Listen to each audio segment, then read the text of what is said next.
favor, signify by saying aye. Aye. Okay. We've got a solid waste hearing. Okay. I entertain a motion to go into solid waste appeal hearing. So moved. Second. All in favor, signify by saying aye. Aye. That's right. Okay.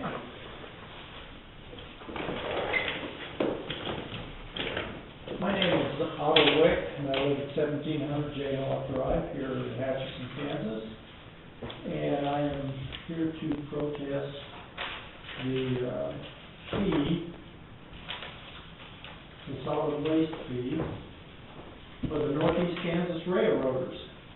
We have the old Historical Society building up on North 6.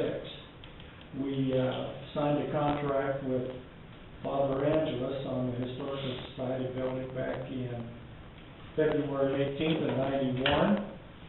And then we bought the building, Northeast Kansas Railroaders bought the building on January 24th, 2001. And so since 1991, we've occupied the building, and we have had no trash pickup or no service whatsoever in that building while we were there. Now, the Northeast Kansas Railroaders is a not-for-profit organization registered in the state of Kansas, and we have a 501c3 identification number with the federal government, and I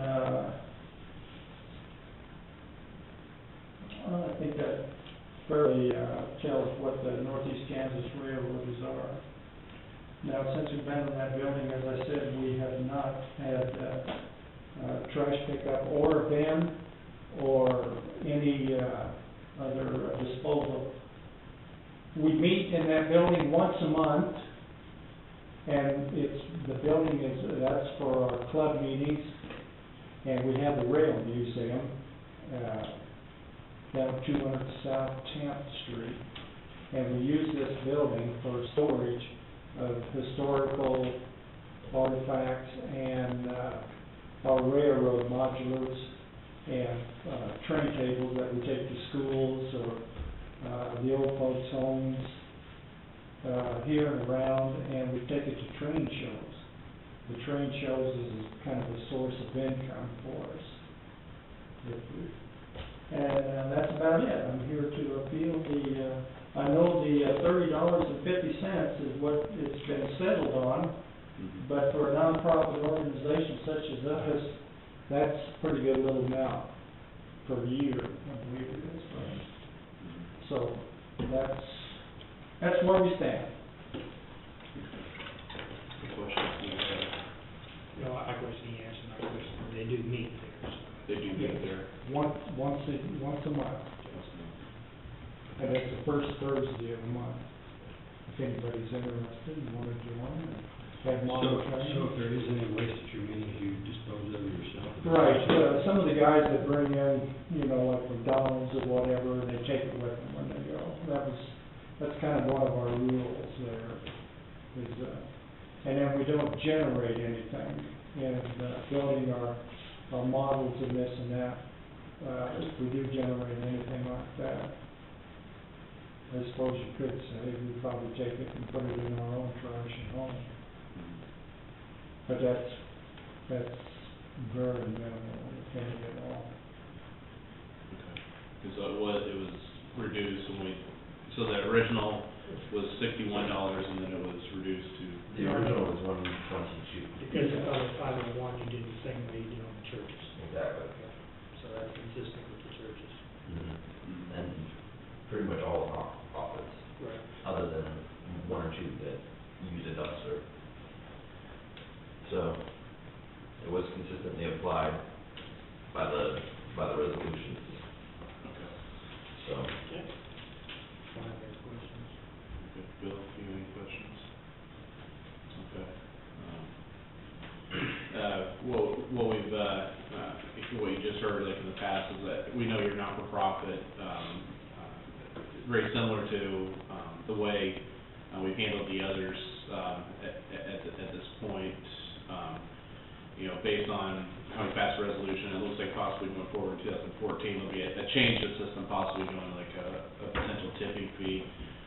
The solid waste fee assessment was, was based on a formula calculation on, what trash was generated in Atchison County. So, I think it appears at this time, we're probably gonna uphold the $30.50, just because it's consistent with everything else we've done, no matter what.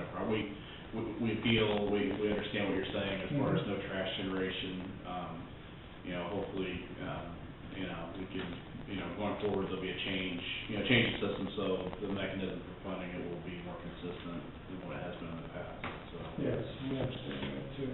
So, Okay. so we really appreciate you coming up here and giving your feel. Yeah, absolutely, so. Okay. Well, thank you very much. Thank you. Thank you, Jason. You get that? You too, thank you. Yeah, entertain a motion to adjourn out of solid waste field. So, Second. All in favor, signify by saying aye. Aye. So, we'll have one more at 3 o'clock with Greg Loops. I'm gonna go find his appeal in the letter that we sent. I don't think I have the changed invoices, the before and afters, so I don't know if that's gonna be necessary material. I think we'll see what data he brings us and then Yeah. go from there, but we may not be able to make a decision on that one. This one, Because it's volume, it's a volume based. it is a volume based, and it was also, the changes were made within the past 7 months, so. We got to take official action. I know we made contact on those proposed things, where we can take official action to approve those six appeals aside. Yeah. 6 larger. You can have that spreadsheet with you. I did not bring anything, I can have a look real quick.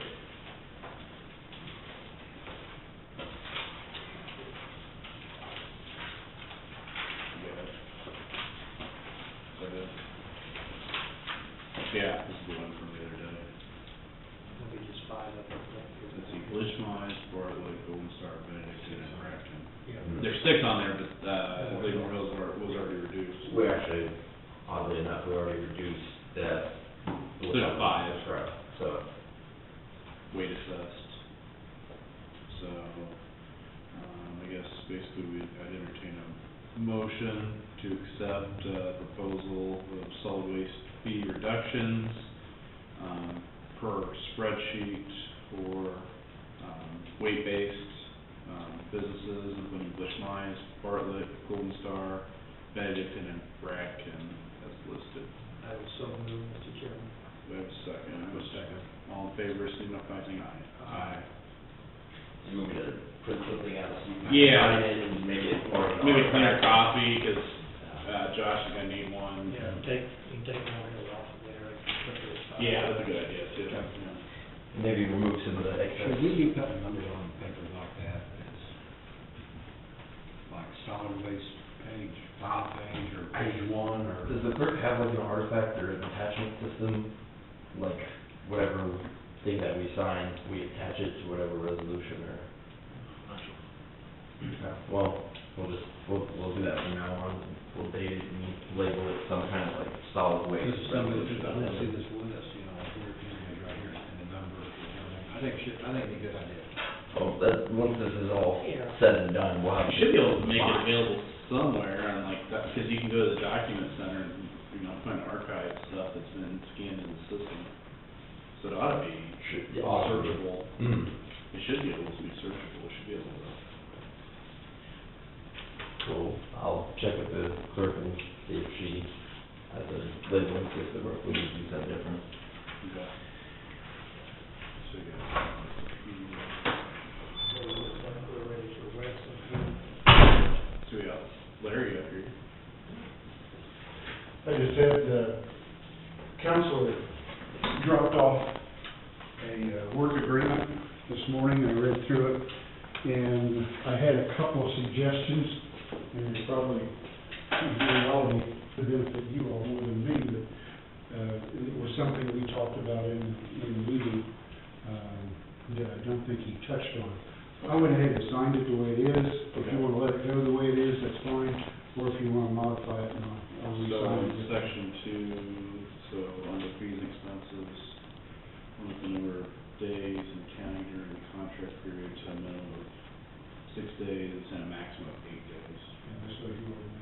Yeah, that is not in there. Add B, additional travel expenses must be approved by the commission, against the travel reimbursement. Yeah, Could we just add that to this additional? Or do you have- Didn't you? yeah, because, what we're talking about is here on section 2. Because we did specifically talk about minimum of like 6 days, maximum of 8 days. Yep, for the 2-month period. Yes. That's my wording, your council may want to come up with something different, but I'll be down there the rest of the afternoon. He was signing. Yeah, he had, there's a juvenile, so he's, So, we have that 1:30. yeah, about 1:30 today. I'm gonna grab me a sandwich and I'll be back Yeah. and be there the rest of the afternoon. All right. Thank you. Thank you, Larry. I want to know one step further and say, 3 days a month, no more than 4 versus a 6 versus 8. If you want to spend 6 days in one month, may not be here for a month. Yeah, the way he talked, he sounded like he was gonna spread it out. Spread out, do at least 3 this month and then 2. It's not in there. If you really want to get down to nuts and bolts. Mm-hmm.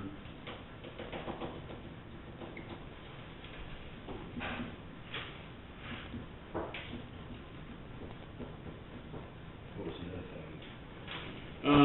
Additional travel expenses must be approved by the commission in advance of the travel for reimbursement. So if he has to do anything outside the norm, we have to approve. We talked about that, I mean, I think that was, I thought you said your travel expenses. well, without prior approval. If he has to go to another I see. somewhere to a meeting or something. Yeah, he didn't expect that or foresee that, but I mean, just in case. So he's already signed this, so we can wait until Pat gets here. See if Pat can update. It was. It was, Brent, With this, Sure.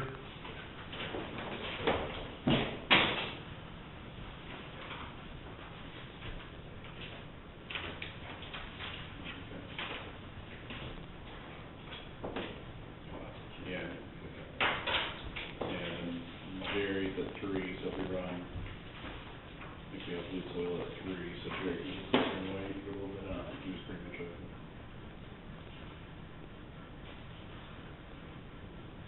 Blue soil, I think is the last one, I believe, is that what Chase said?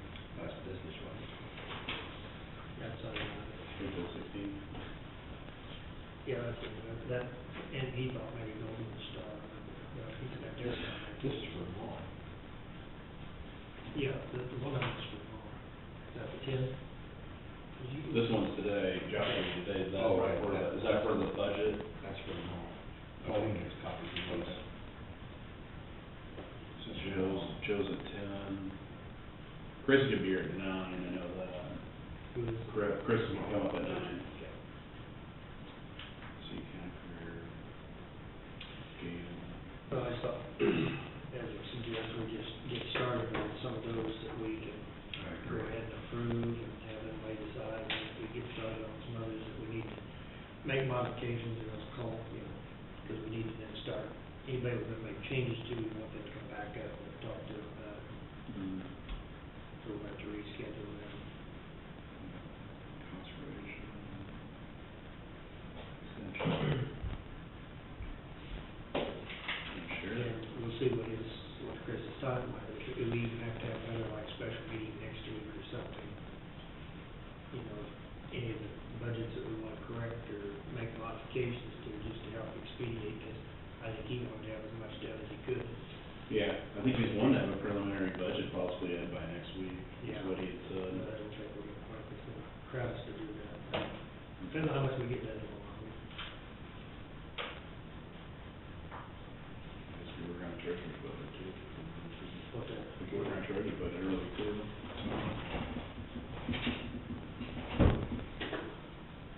Hopefully we got everybody else, I wonder if he's got everybody else's budgets in here. Have we seen Joe's? He's listed on here at 10 Oh, Joe's a.m. on there, okay. Yeah, I didn't know which one to skip. Your stuff. Yeah, I got it right here. Joe, okay, yeah, Joe.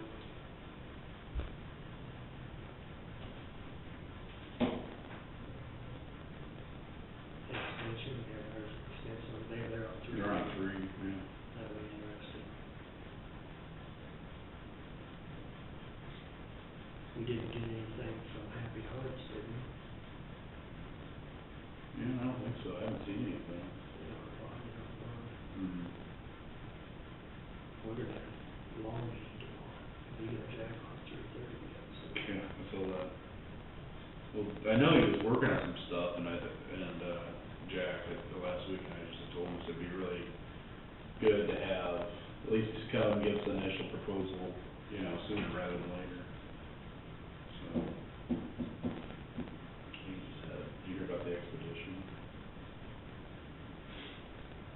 Head gasket, looking all over the place, the rest of it, $2,000. That's what I think we're up. Speaking of that, we just showed up. I was speaking about the sheriff's car. Yeah. Something about possibly 2,000 and that's for like 4,000 for 500. So they're using the red car now for patrol, so keep going. Yeah, go back, they're going to come back in there and fix it, let's go, let's do it. Three new vehicles, and we're really pretty good. I'm about 10 grand, Yeah, probably next year, but yeah. after next year. I just feel bad even here to actually, I mean, that's the bad side of it. We can buy one of those, it was that gray one, just when I sold it. That was just under $800. Well, big car. Yeah. But they're not, yeah, they're making, they're Crown Vic with them, Yeah. they don't make them, so they need more.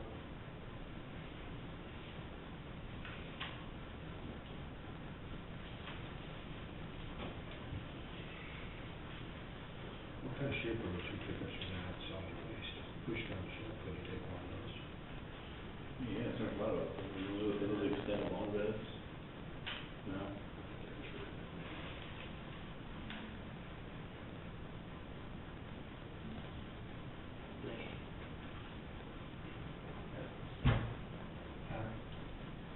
Won't work. No, it could, yeah. They both, they're old, they're in good shape, but they're old, they're about 10 years old. I think 3 new vehicles within 1 year for any department's enough, and if we could use something for 3 or 4 months, then maybe put one extra budget. Because we bought one. See, the problem is you need to get too late, I mean, then you get on a bad cycle, Mm-hmm. then you got all of them trying to do it. Oh, yeah. Well, we're gonna get some maintenance. Mm-hmm. Do I have? Or not? No, that's. Yeah. Well, I just look at that. That's, I think that's. If one of those trucks is Take more of it. 35,000 each year for 5 years.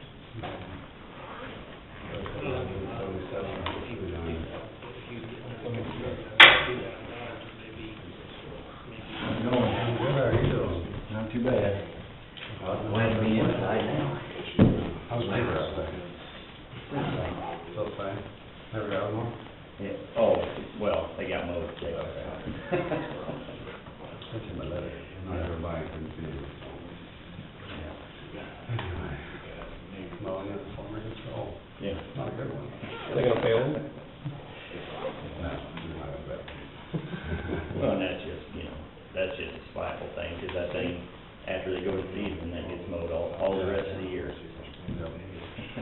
That mowing is not good for me, so, but they recognize mowing. Yeah. Me personally, if we move something on that private land, we go out there, cut the heads off from the back and bring it back. Yeah. Yeah. Hey, John, we got a 1:30 coming up, do you have something, or were you here with Pat, hoping to talk with Pat? Or see, where we're at, or, if there's something, a different route we can take, 'cause it doesn't seem to be working with, with Dennis, with the cutbacks, and, 'cause we're looking at well over a year now, since that second complaint was filed, and I understand, the cutbacks and stuff, but I was looking to see if there was a different type of action we could take, or come up with a different plan on how to, you know, how to deal with these properties. Okay. They can't do a lot until you get KDHE, or do you? Well, that's who's involved. That's what I They're mean. working through KDHE. So, I mean, we talk about it occasionally, but we're not zoned. That would be the next step with a zoning director and somebody that would have to enforce it. I mean, other than sheriff's department. I mean, that would be the next step to do it, so. But I mean, I wonder what some of the other counties do if they got, you know, if they have their own person or there's somebody designated from a certain department that, Well, the counties I know around us that are zoned have a zoning director, so that's Leavenworth, Jefferson, and Jackson. I'm not sure what Donovan does, I'm not sure who they have enforced that, but, all those are zoned, but they have their own separate zoning director and enforcement system. So they actually have a person that's going around monitoring, these facilities or these places that you're talking about. Outside of that, Couldn't somebody else clean it up and assess it to his taxes? You gotta be careful on that one, yeah, when you're not zoned, but, trespassing. yeah. I don't know how the extent of the nuisance ordinance, how far that would go. Pat would normally be here, he thought he'd be back about 1:30, there's a juvenile case that he had to take care of. So, don't really have an answer without him here, I don't know where, yeah. Chris, do you have any input on? I have no idea what you're talking about. Nuisance ordinance violation for the last couple of years In on a property. zone county. It probably have to be handled in environmental code or. Yeah, and that's Northeast Kansas Environmental Services is the one that we've been in contact, and they're the ones that have been handling it. It's just with cutbacks and They're short staffed. short staff. short staff and short hours. I don't remember what Dennis said he got cut back to, but I mean, it was. Well, Dennis been trying to retire, but the only reason he didn't come back is because the other guys they had in there, they fired or let it go. Hmm. Yeah, I think Dennis has tried to retire 2 or 3 times, hasn't he? But the Jefferson County guys supposed to be working in Southern Madison County, so.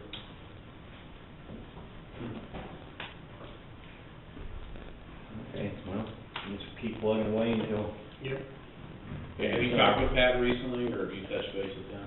No, because last time I talked to Pat, he said he was waiting on Dennis and, you know, talked to Dennis, and Dennis said, you know, apologized, said he'd do the best he could. You know, that was probably, I don't know, a month ago maybe, so. Okay.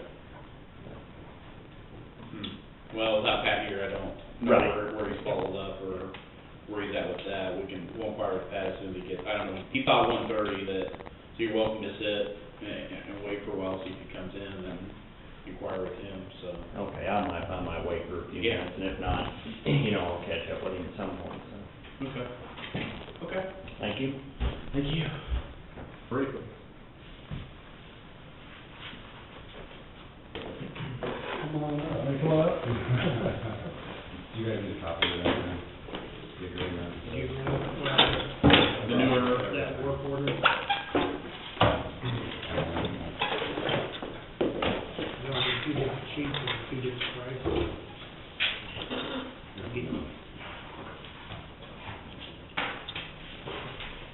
Let's see your work all the thing.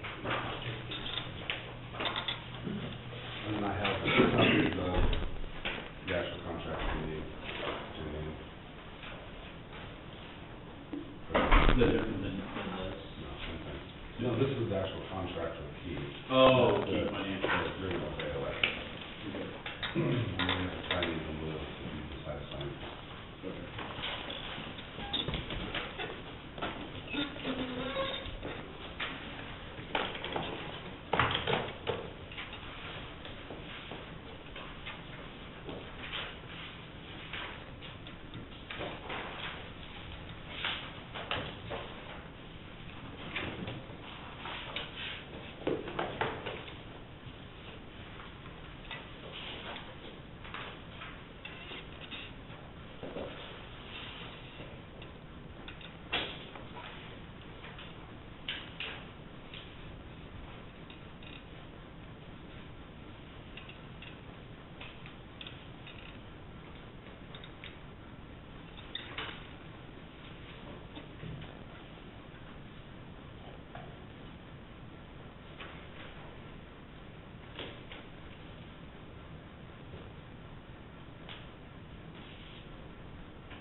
this, okay.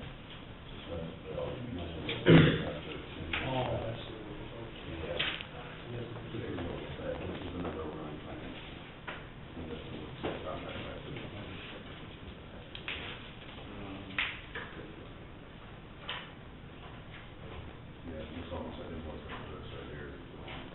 No, I think Wes has it. Which one? That's still the same, nothing's changed. This is still the same, yeah. Okay. None of that's changed. So I gave you, I don't know, 3 weeks ago, however long ago it was. If you don't have it, I can make copies of it for you.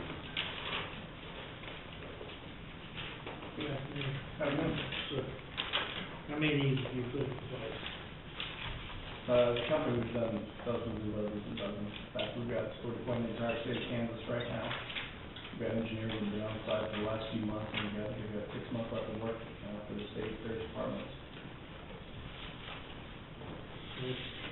Where's the closest one that you've recently installed? I believe Leavenworth County, not my account, so I can't know any details about it, another colleague.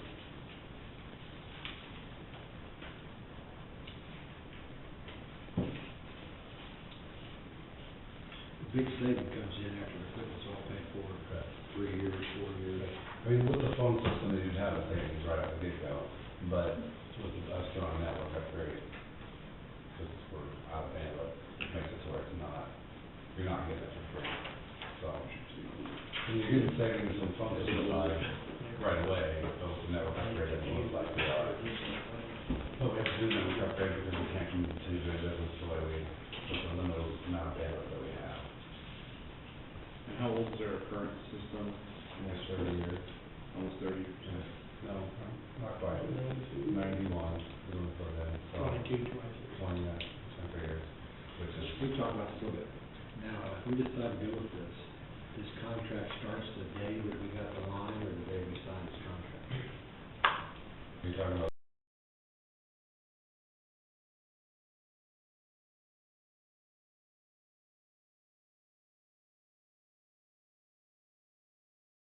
AT&T, Yeah. AT&T will have a contract in 3 days, and it'll start the day that we. Yeah, but don't we have to have this new cable brought from wherever to here, and it could be up to 6 months? Correct, it could be up to 6 months, and what AT&T is going to do for us, she told me yesterday that she didn't think it would be 6 months, they thought we already had fiber to the corner here, which would make very much sense in here.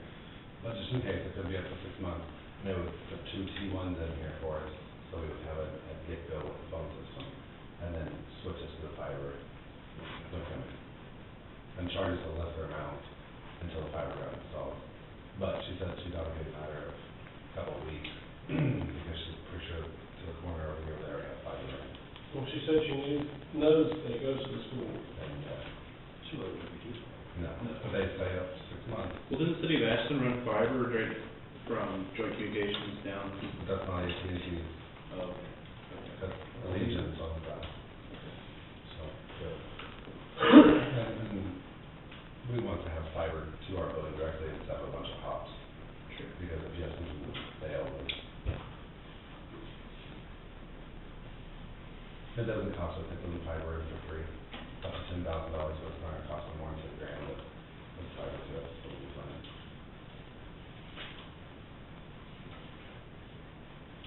What happens with the internet goes down? What happens when these phones The get? internet can go down all at once, we'll still have it because we have ID flex coming in, not through the internet, on the fiber line, so it can go down all at once. We'll still have phones. Scott, how are we treating like faxes? I mean, I can't remember how faxes just come in. We save the fax line at each outlying facility, so it's still gonna come into their facility copper. So that way, if for some reason the system does go down, they call 911, they can call 911. So there's a copper line, which is our fax line, going to each facility, and then here, we only save one of the fax lines to be a copper line, the rest of them are all digital. Okay.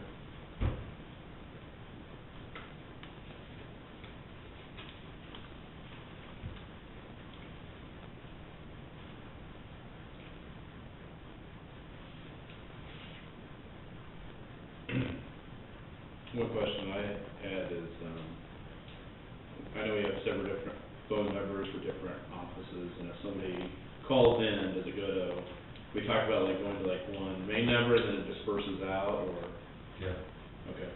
yep.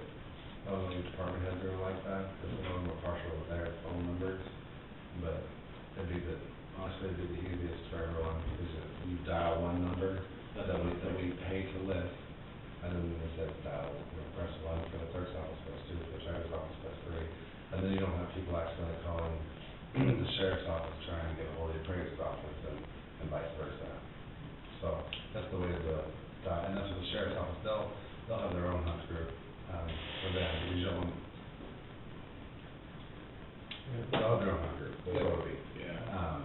That makes sense, so they got emergency, non-emergency, Basically, you got 10 phone numbers or however many phone numbers, and you got one published phone number, and that way, you've got 9 additional channels that they call on the one published number, and it's busy, it'll roll to the next number, roll to the next number, that's the way a hunt group works, it looks for the next available number.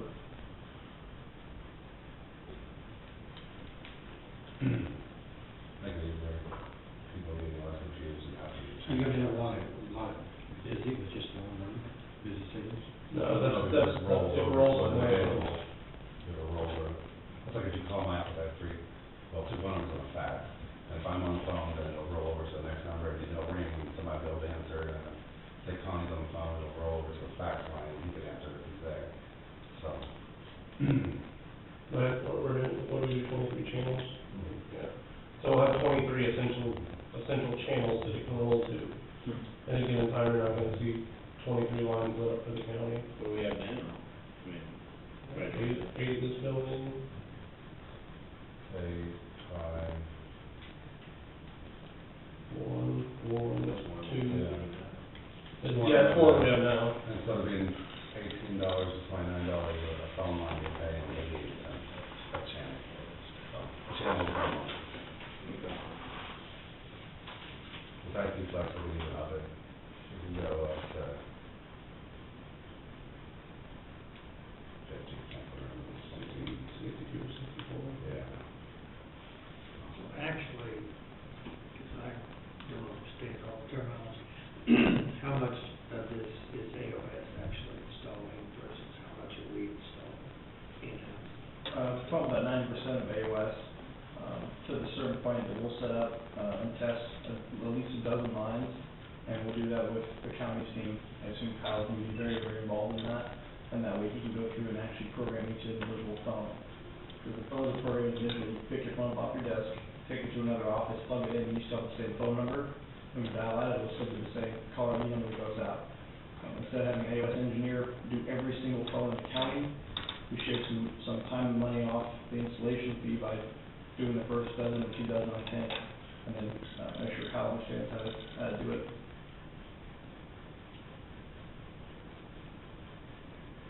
Because we could have paid that turnkey and have to do it all, but at $150 to $200 an hour, how much guys pay hourly? It's $195. $195, so, you know, a lot cheaper if we do it versus them.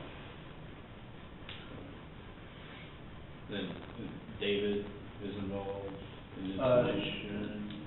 David actually isn't going to be doing installation as an architect. Okay. Then we have a whole different team of engineers that are just in the field. Okay. But every piece will collaborate. We have another gentleman, Mark Small, that works on my team now, and he actually used to work as an engineer. He's personally installed 50 to 100 systems himself before coming over to the front of the house side, where he's more of a technical consultant for the sales team. And now here locally, I think you guys, obviously, the hospital is a customer of AOS. Is there anybody else, like, locally, I know Mike was asking about regionally, like, here, locally, is there anybody else here locally that's working with AOS as well? Yeah, Howard Community College, Duffin Schools, Ashton Public Schools, Ashton County Community Schools. Of course, Leavenworth County, City of Leavenworth Schools. Jefferson County. Yes. School districts are both doing. I didn't, Jefferson County. Who's BC has VoIP, who does theirs? You know. Who's BC? Benedict College. Oh, that's my customer. I think it's even Cisco, isn't it? It's a Cisco system, but we didn't install it. Yeah. I think ISG did their system. Okay. Randy Rowan over there has and he's a strong relationship with some of the guys over at IHG, so we're working with them on a few other projects. Okay. I didn't know school districts were doing that. Not necessarily in this region, we've got some other school districts in the Kansas City metro area that got Cisco systems in. Rainbow Computer School, and Blue Valley schools, North Kansas City schools, and Summit schools. So you're definitely seeing a trend in more. I really don't have any technical questions. I probably have more questions like on the key finance portion of it, and probably with Chris involvement as far as budgeting. Chris, have you had a chance to look at some of that? Any questions? What's that, laying the budget? Okay.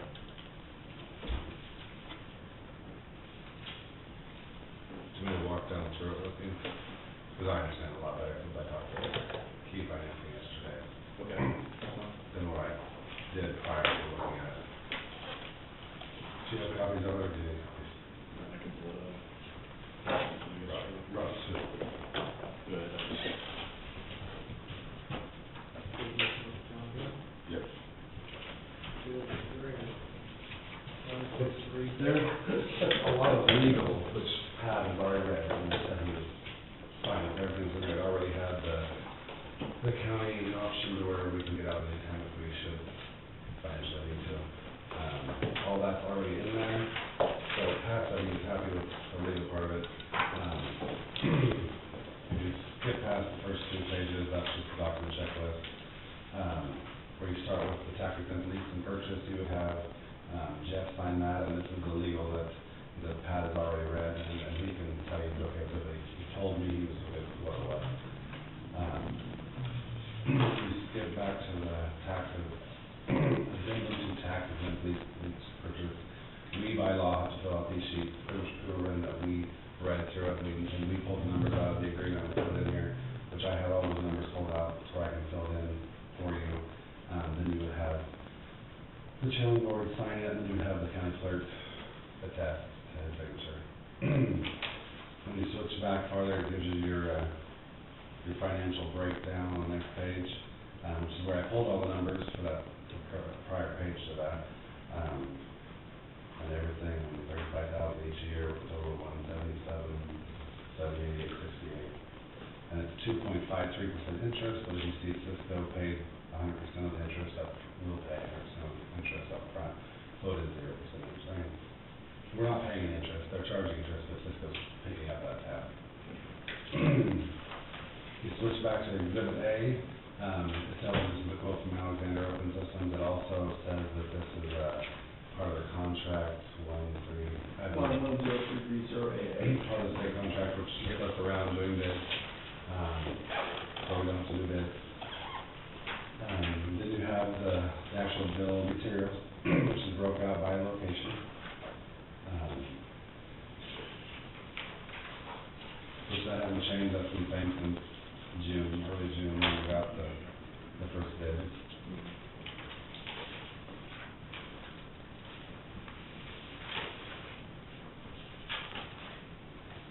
And Exhibit B, which I pulled out of yours, because those are not actually part of the contract. That is, when the system is in and the work completed, then we fill out that form. They told me to pull it out and make an escrow file, which I've done, and that's just where, because we don't want to fill it out, fill it in, and then now we want to hold it until after the job is complete. And that was the question, right, with Chris was, had used the use of an escrow, was kind of, just because of typical lease purchases we've done in the past, we feel like we got 100% of the funds, and then we basically go, well, this is more like disbursement, kind of like we would have like an agreement. That'd be very similar like what we have if we had a grant of some sort where you submit and they disperse as you submit expenses, so. Do you see a problem with doing it that way? Where are we paying money on? What'll happen is, as soon as they sign the agreement, Key Financing will take the total lump sum of the 177, whatever that number is. They'll put it into an escrow account, and then as AOS invoices us, then I will sign off on those, and then submit a form, which which I can show you, to them, and then they'll cut a check directly to AOS. Okay. They said that only the way, Pat had some concerns that we would earn some interest on that, and then we would have to hire bond counsel to do whatever that takes, and I don't know what you have to do with that. But they said as long as we spent the money on the right time frame, there would be no interest earned. So we shouldn't have to worry about that. I think you stay to the schedule that has what, February payments, Yeah. you shouldn't have any problem. Okay. Will this be a type of system that you'd wanna spread out over 5 years, or is it something that we should look at budgeting You're getting 0% interest. I just budget $35,000 every year. Okay. And do it that way.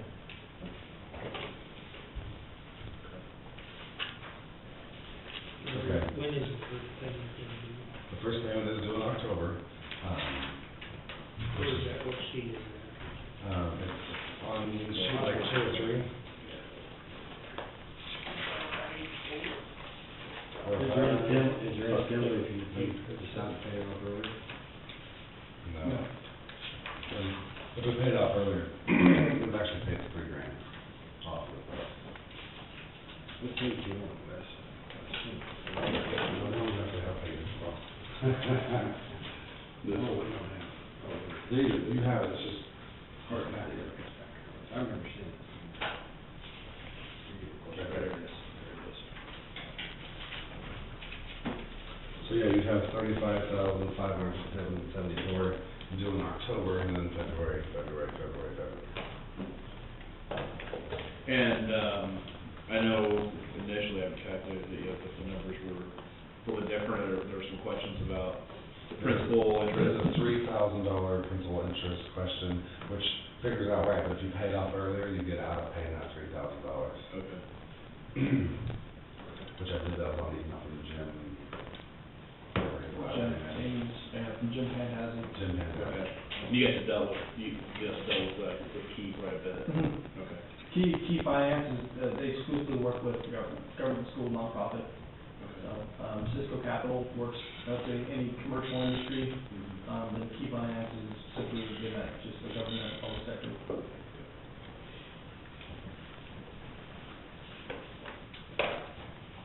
So, when you go back to the escrow paperwork, which at the top of it, let me get there.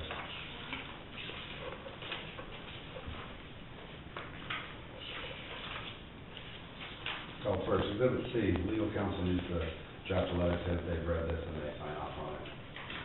No, submit that with, so Pat will be draft a letter saying, I reviewed all these documents and I agree, and send it on letterhead. And then Exhibit D is the escrow. So we'll need to have Jeff, we'll just put the date in there of the day you guys sign the contract, and then the chairman of the board will be on the top line, and then I would sign on the bottom line, and that way, I can sign off on escrow payments and everything that we utilize or send out.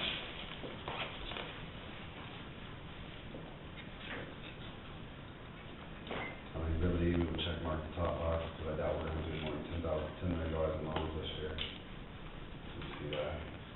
Yeah, that's a standard question as far as like debt obligations. Yep. And then request for insurance, we have to send this to our insurance company, and then they will fill it out and submit it directly to Key Finance, saying that our equipment is insured. Non-notification of tax treatment, all that'll be is check marking the second box saying that we're sales tax exempt and signing that. The invoice instructions will be to my attention at this address, which I'll fill all that out. That's it. And so, like, during the process of installation, obviously, EOS will be involved with that. If there's, we get it installed or something like that, or there's issues, just as far as what's our backstop, or if for some reason that it doesn't work out, or it appears that something's not operating correctly, what's our course of action? The AOS engineers will be involved in the troubleshooting that, where the challenge is now, it's a question of bandwidth and what it's supposed to be. And if it's the mistake of work, that'll be a challenge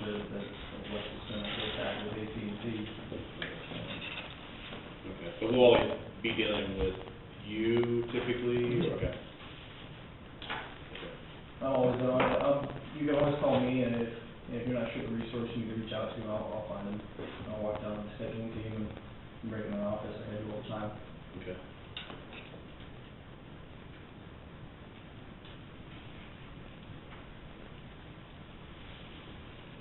So, where does this first payment come out? Originally, we would have done back in June, we would have penciled out to be fine with what we're currently paying now, with it being late, and as late in the year as it is, with us getting AT&T turned down, that is a great question. I mean, county general, or, I'm not sure. They would have penciled out early in the year, in June, we would have actually saved more money, because just the way it penciled out first year, we would have saved more than we paid, and more than we had to pay. But now at this point, just getting as late in the year as we are, it's not gonna come out of the East Department. I mean, part of it's come out of the East Department's budget, but it won't cover the $35,000.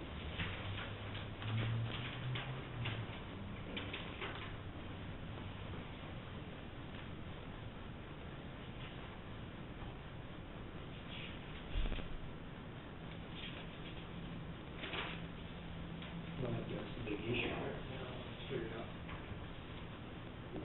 It'd been nice if you started that first of the year, so you have the budget. Exactly.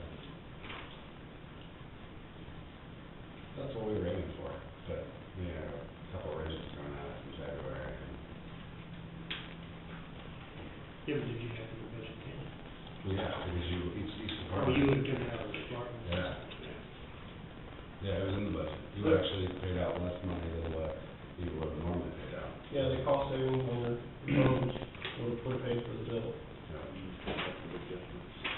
But how much are you anticipating that you would have to take out of each department's budget between the end of the year? I haven't done, I mean, how much did you get out of each department? they didn't budget, they didn't budget. I doubt they budgeted enough to where you can take that out of each department's budget. But, I mean, what's the difference between what you could take out and what you need to come up with here? Normally. That difference. That's the difference you're in question. Correct. Normally, you would have taken this amount out of each department's budget each month.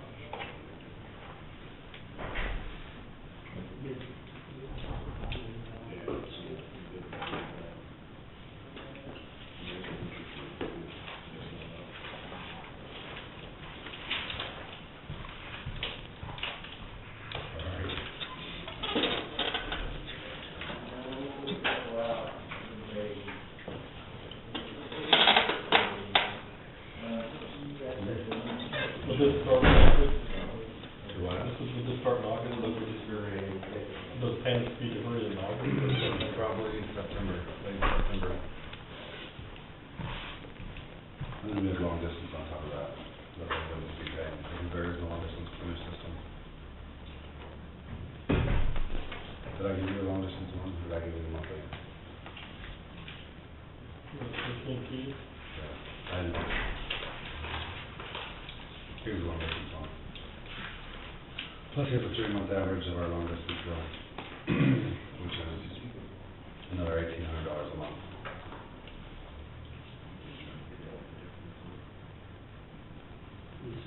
$1,800?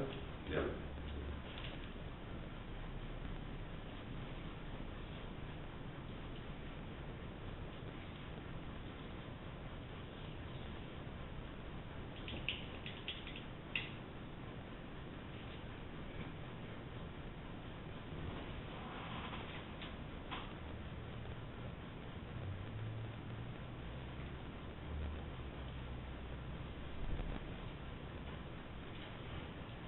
Should take it up to about 22,000.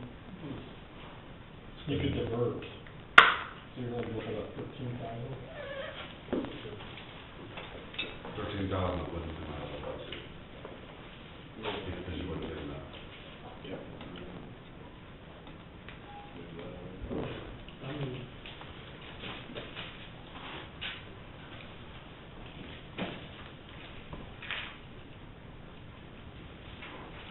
don't have any idea.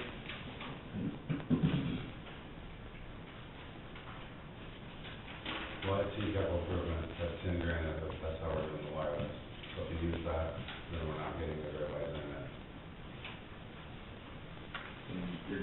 plan on doing that here in 2013 or 14? We'll try to get it done as soon as possible, so we can save more money. I mean, we'll have that one-time investment of buying the system, but then we'll be able to do away with the internet service at each outlying location. Roughly $60 to $100 a site a month that we're paying for each office. That if we made the investment of doing a multi-point wireless between everybody in the courthouse, it'll not only improve your phone system quality, it will also save us the money that we're paying for the phone, or the internet service at the offices. Yeah. So if you use that, then we can't see it.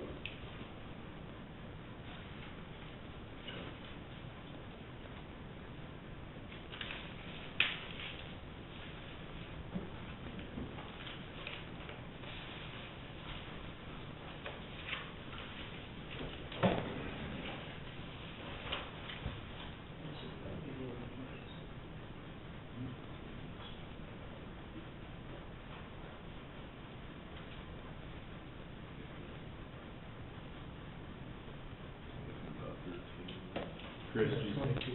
It'll actually be about half, about 17,000 per day. Okay. Yes, there's about, I think, with all the others are airport. Pretty much. So you may use some of those, some of those breakers. That's what I said. We were going to the savings from last year, so you can't use that, it's all our fire department office. I'm guessing that's got the inflation down. If these are all the departments.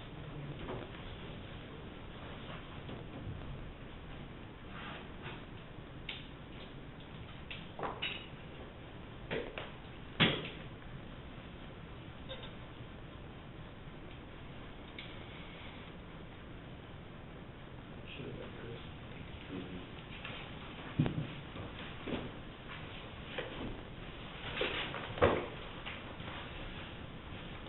Like that, This is a capital general, this here's the estimate. if there's not in the room, doesn't matter where you take it, as much, you know, over your general fund budget for it. Right, we're good, we want to spend that much. All the rest of it is kind of earmarked for certain departments, so it's not to that point where we go. So I'm sure that's what we're gonna. You know, you're looking at maybe 18 to 19,000 total, Right. that's only about 90,000 a month, which is, Right. But that may seem like the only area we've got. I mean, that you designated. If not, what's the salary? I don't make that much, but. Not anymore. Yeah. That'd be fun with that. Yeah, I mean, it works. Yeah. So we're looking roughly around 17,000 to go that game. Probably. And we would have to hold out there till time comes. Yeah, exactly. And the quicker they got it started, the quicker you would start, you'd have less money, they'd have to make up. Yeah, but we have to start telling them about pulling out of departments, or are they gonna start paying back? That's why, scheduling. Probably just do a reimbursement. You know, instead of making payments to their phone carrier, or whatever they're doing right now, it'd be a reimbursement to IT. Okay. So we're gonna just would transfer that. Yeah, so each department would reimburse IT. But this remaining out there, we have to, we're impacted by people. Yeah, that's probably the easiest. You can do it either way, Yeah.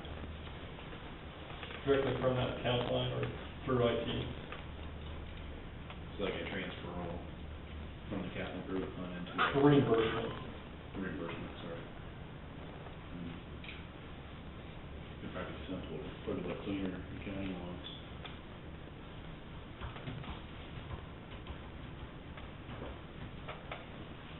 It wouldn't look like a big budget violation in the IT department to reimburse. Yeah, true. So each department is responsible for their own violations. Okay. It's not about to, I think, right.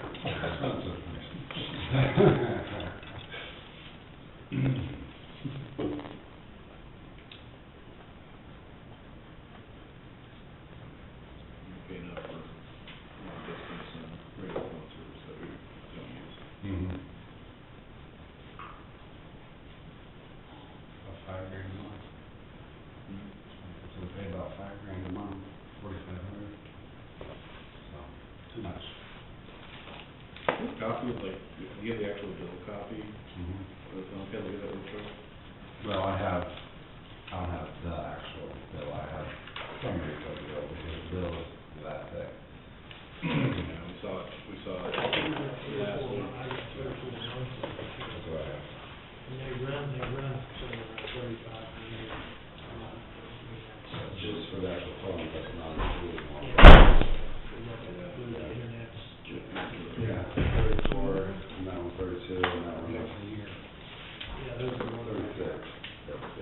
And then you have a long distance of 18, 13, 14, which there is no zero long distance with no. How old?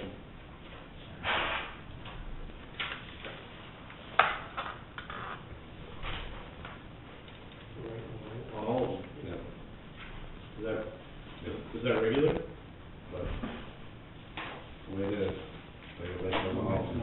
Change. It needs to, yeah. Yes, it does. That change the Mm-hmm. that change the Well, the late charges won't change if we don't pay a bill on it. And we shouldn't have any late charges on payment to be financed. No. She did use it on the phone bill for a month before she paid it, and now she's gonna late charge.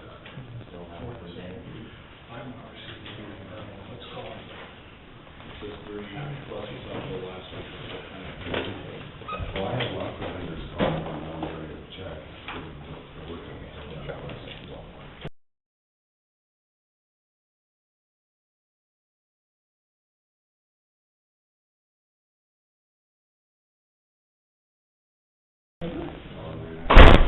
We submitted a check on May 22nd, but I haven't got it yet.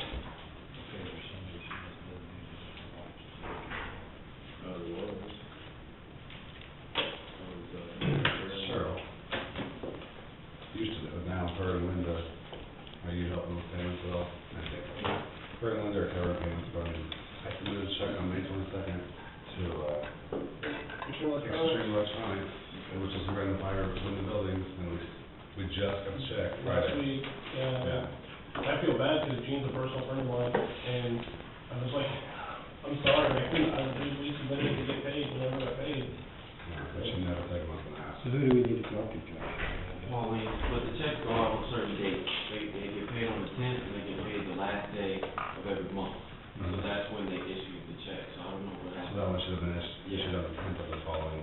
This is the dumb On the question. 22nd, we should have got on the 10th. Are we physically like issuing like checks, or are we doing like electronic We payments? should be doing electronic payments. Either check. Oh, there's your problem right there. Well, I mean, if you sit on it, then you don't have. No, but I So, mean, when we called and asked about the Extreme Electronics invoice, it was slated to be paid July 10th.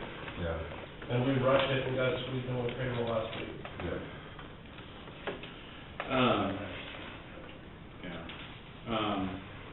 We are starting to run short on time. What other questions do we have for him, and what do you need from us? All I need is sign it, fill it out. Pass review.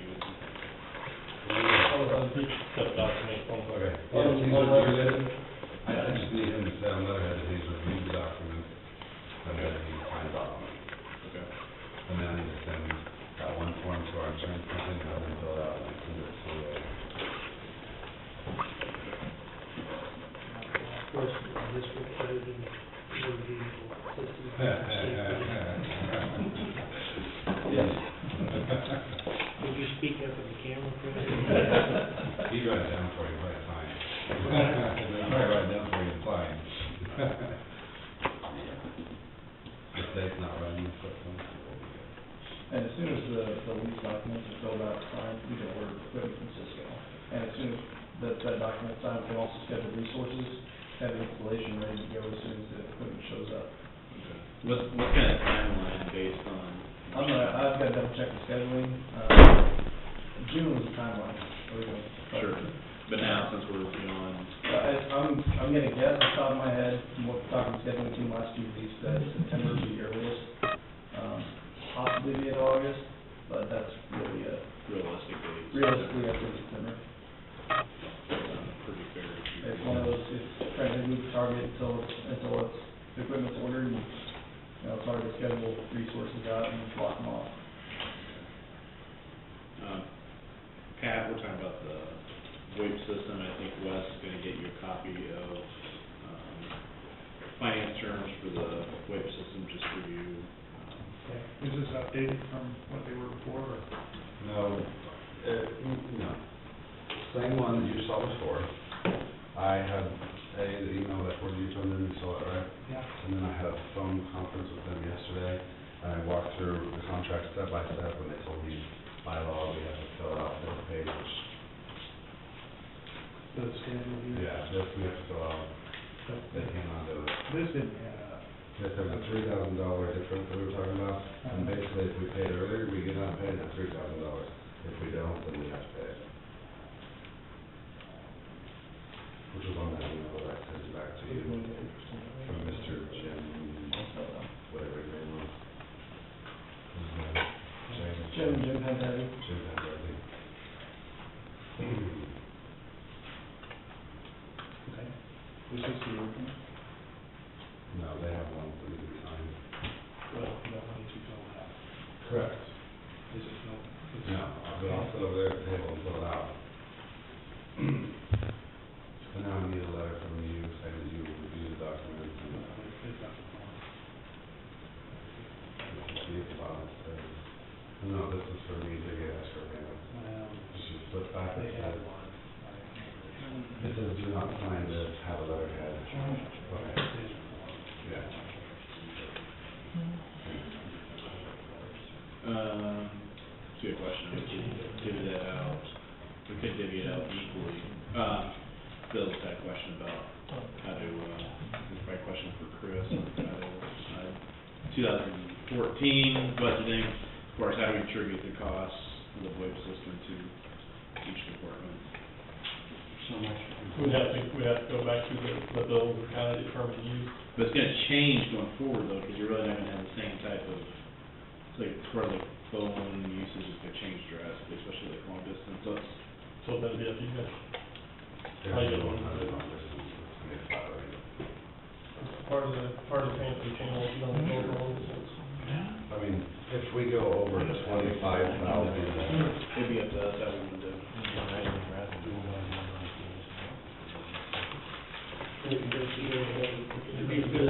yeah, I mean, if we go over 25,000 minutes a month, we don't do that. We had cumulatively, for the whole county, with the digital system that we're going to, we get like 25 or 28,000 minutes Come on. a month of long distance. And feasibly, we're not gonna go over that, and that's how we're saying there's no long distance. Okay. These are around 1,600 minutes a month total, anyway. So if we were to go over 25,000 minutes a month, then yeah, there would be long distance, but, I mean, 1,600 to 25,000, we're never gonna go there. So what we're gonna need between now and end of our budget cycle is to figure out from 2014 what that amount's gonna be. So, it's gonna be. You just do an average of what I showed you and what he had, Yeah. and pull that amount out. Yeah, This is typically what they, sure. People have So a price cost change. equipment. Yeah. do what? You really won't cost, it's IT, but just basically cover the cost of the new equipment. Maybe. Well, part of this contract is new equipment upgrades. And the rest of it, of course, is to replace the phone service or the, long distance service. And that's basically what those bills are. What I'm saying is to eventually, in the new budget, just figure what we're gonna have each department. Is each department pay a certain portion of the new You can upgrade? do it that way if you want, but it'd be easier just to have them do the IT budget, and Well, that's what I'm saying, is do we need to, I think it would be. need to break it out? I mean, it's gonna be a flat fee, I don't know why they break it out. They currently, I'm not an expert, you are, but Well, I think that you mentioned that if you do it that way, it sure will pay the same thing twice. It would show that way, but actually, if you put it in both departments, the one, like the clerk's office, would be a reimbursement to the IT department, which is actually making the expense. Expensive. So, yeah, you could have, I think, have your, in the IT budget, I mean, if they're the ones gonna be making the payments, maybe it's gonna be covered through IT, cost and what we upgrade the equipment. So, yeah, I think that way it's still open for IT. Okay.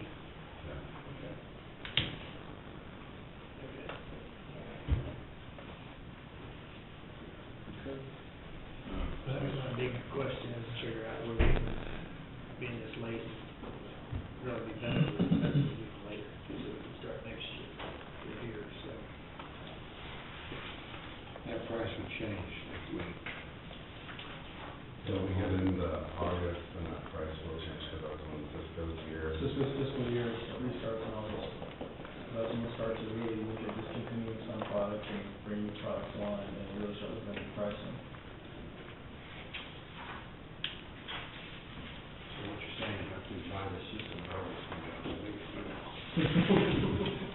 Well, I think, well, yes and no, that's why technology moves.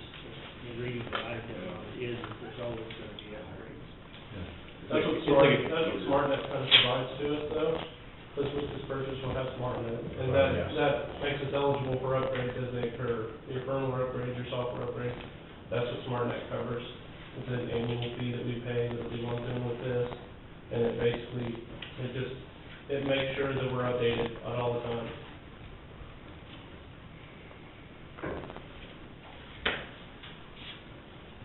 And if our router goes bad, smarter replacement. The only thing SmartNet doesn't do is just give you the brand new replacement product as they come out. However, if it is a case where it's into sale and support, your phone goes out, well, you get a new phone. Within 4 hours on a business day. And even after our lease is over, we'll continue smart. If that's, Your insurance policy.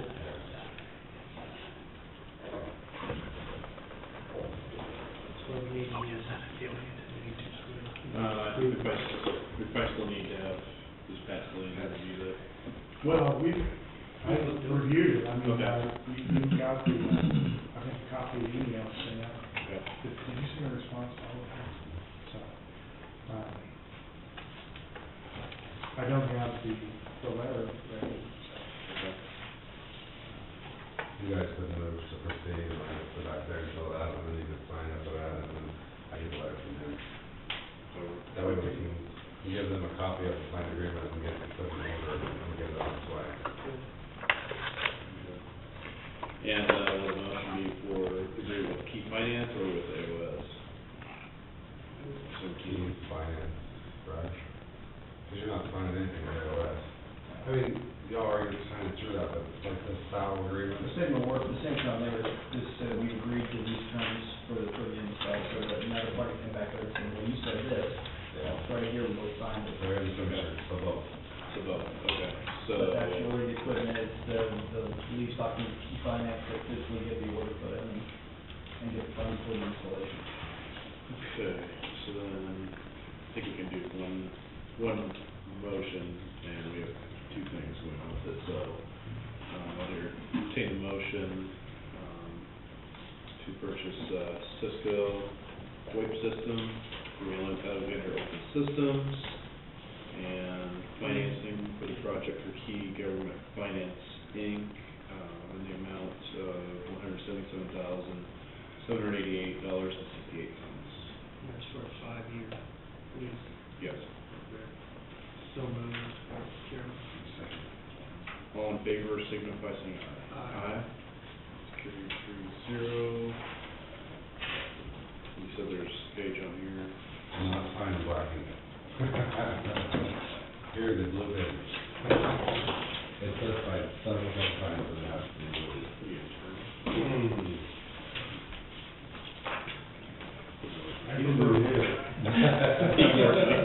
I prefer blue, you can tell Rick You're it's right. a copy. Which page is it? Next second. And then on, where do those two copies go? These are the original glasses. Oh. I will print you another set. Not that one, but this.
Pretty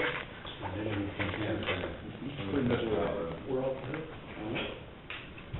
What are you signing there, Jim? Line? Use your personal. Mike just had one of you. Which one would be the witness and tell him that? What would get my, We have somebody. Who else is a notary? I don't have my stamp here. You have to be a notary? I don't think that's. That's what the notary said, yeah, somebody Just my witness, so. How about you do this one and he can do the next one? Well, Your clerk will do. Something back, kind of one of them. your clerk should do it. Okay. Well, you're stating to us, I'll bring it over there if we got a way. This one down there. Because I'm holding up. You're good boys. They brought them all with them. I'll buy you lunch. Is everybody working today? Are you expect any calls? Hope not. It's hot as it is, so I'm never done. Oh, wait, Chad's coming. Yeah, I got it all. Good. Maybe the printer set up over here, up on the hill, so. What happened to the other? Yeah, I'm not sure I need to mess with it yet, it's in my car, so I'm taking it up to the sheriff department, see what's going on with it. I'm not sure if it's having this got booted or what, but one over here, should have more. Here we go. Here we go. I'm trying to install it on something else and see if I can get it to break like they were.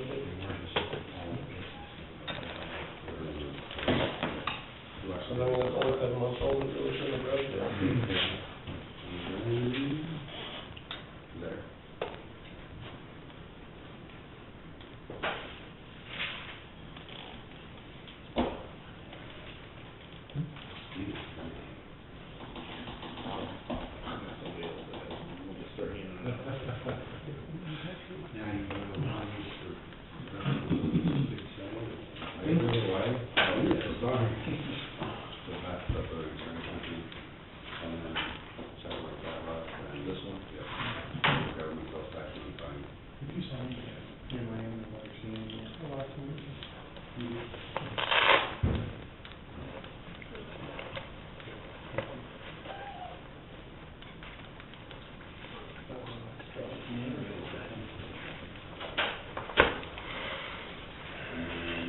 Yesterday and tomorrow.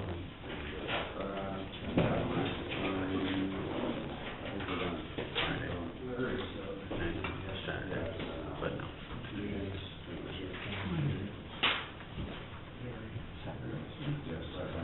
8 hours, first date. After the meetings, I'm going to sign the original for us. Okay.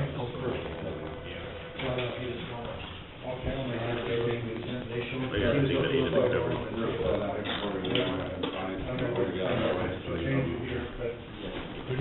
Duty up here. Byron and Drew. Sorry, guys.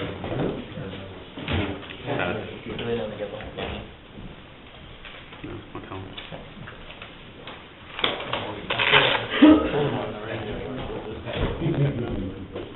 Yeah, I'm not sure they know what you're doing. I told them I was in town for this, but they didn't make me think of it. I got a meeting.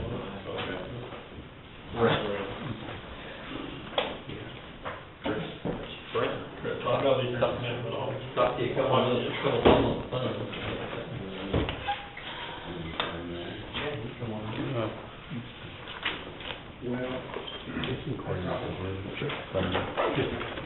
He's answering his text.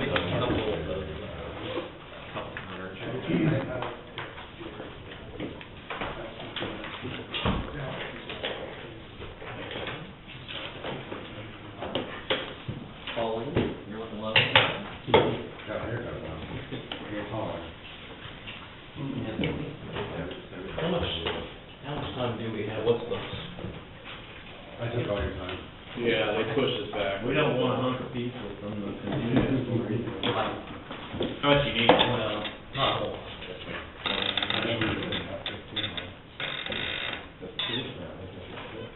Okay. First off, I mean, the main purpose here is to talk about, give you guys an idea on budgetary stuff that's coming up in the future here, with the EMS, but I did wanna mention to you guys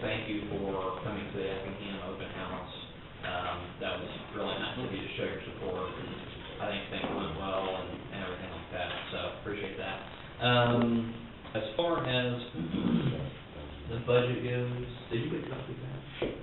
You want a copy or not? Sure. Thank you.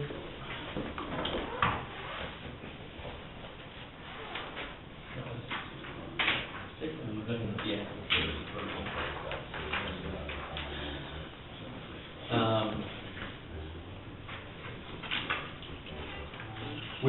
Basically what we wanted to do today is walk through the budget with you guys, knowing we don't have a whole lot of time, walk through the budget with you and answer any questions that you guys have about this stuff. And we kind of also want to give you guys kind of a needs assessment of EMS and where it's at, where it's lagging a little bit, where, as far as equipment goes and things like that, where it's doing good at. To give you guys an idea of basically the entire budget. So within the 2 pages, the budget's broken down into specific groups of items. And I think pretty much as a general rule, if you don't see it on here, it's included, it's stuff we take care of, included in contracts. But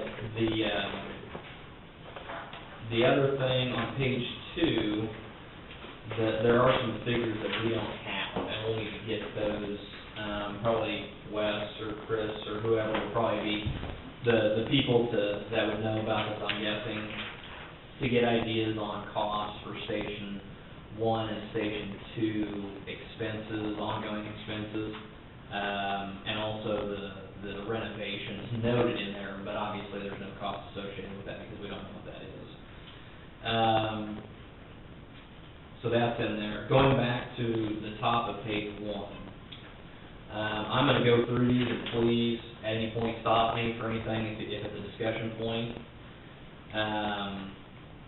Under the ambulances, one of the things we try to do in this budget, we have let's go through the columns first off. The others, I think, are pretty explanatory, the first 3. The priority column is, one being what we look at as a definite need, something we need to address in the 2014 year. 2 and 3, 2s being a little less important than 1s, and so forth and so on. Not to say that it's all not needed, but at least I think going through this dialogue, we can begin to dissect how aggressive you want to be or how conservative you want to be, and that's one of the things we also want to glean from this.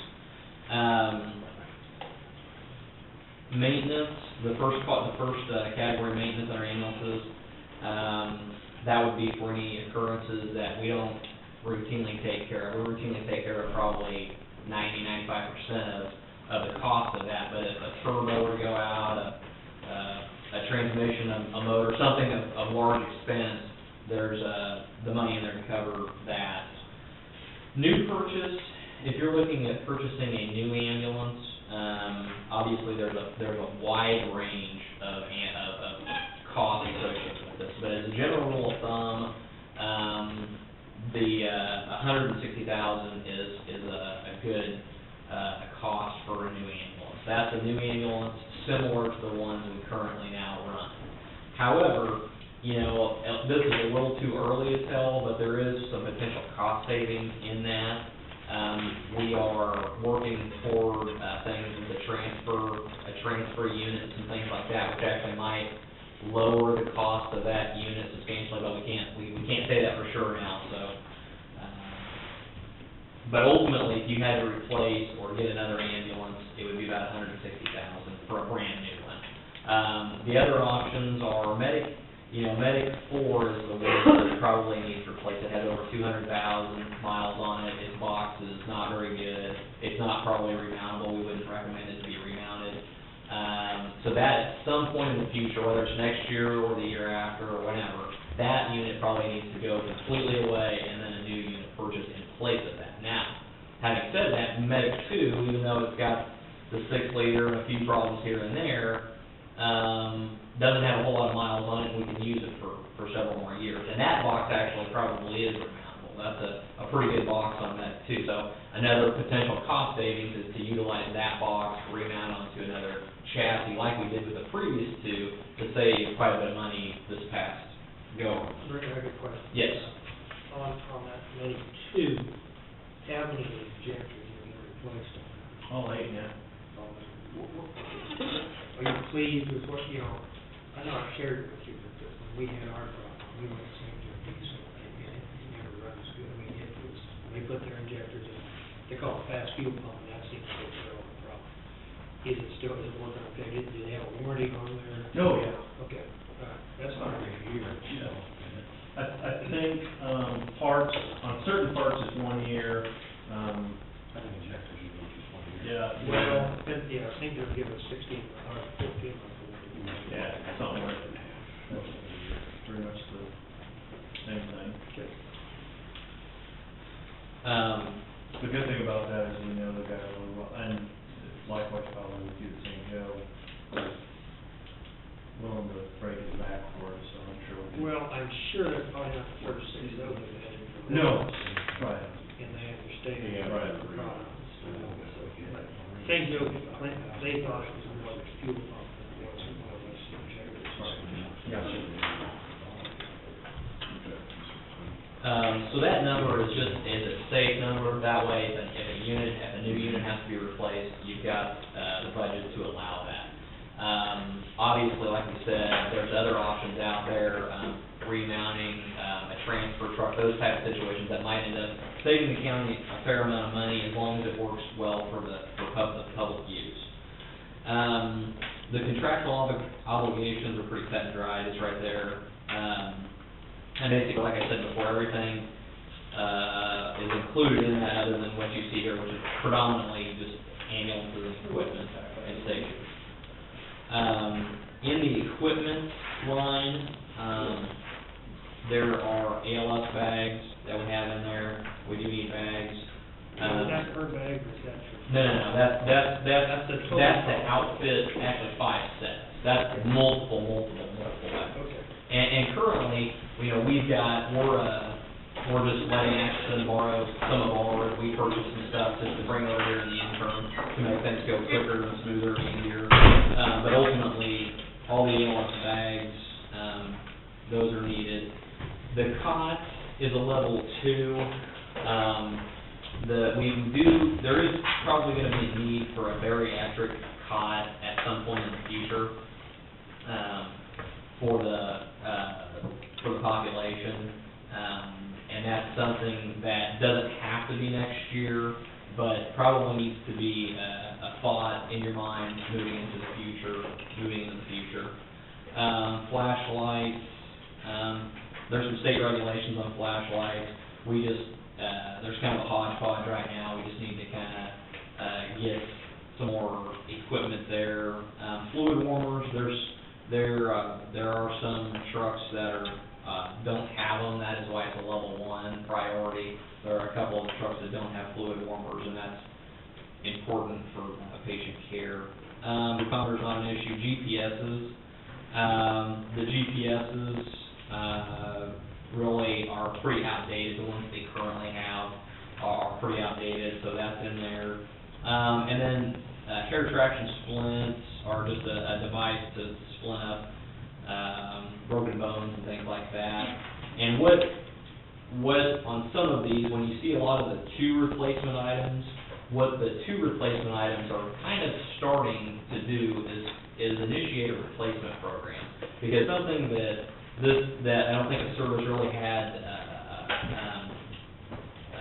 a lot to do with is a solid replacement program that kept things coming in so that you can move your new equipment to the front 2 primary units. You can take some of the older, more used, more worn out equipment, rotate it down to your backup units, and that's going to help in this situation. One, we get the new replacements for the first out ambulances, and then the older replacements go to vehicles that may not have any equipment right now, because remember that there are 5 operating vehicles right now, including when you include the Durango. So all those have every single piece of equipment that needs to be resolved. And a lot of those 2 replacement items are not real expensive, other than heart monitors, and we'll talk about that in a little bit. IO drills are a standard of care nowadays.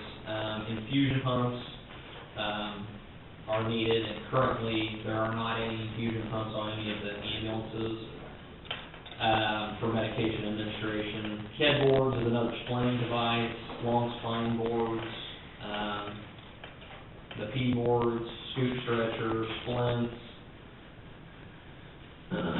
stair chair, one replacement, a couple suction units. Ventilators are not needed. And there is a consideration for video laryngoscopes, meaning we don't have to have them, but as technology grows, it's a device that's becoming more and more common. It allows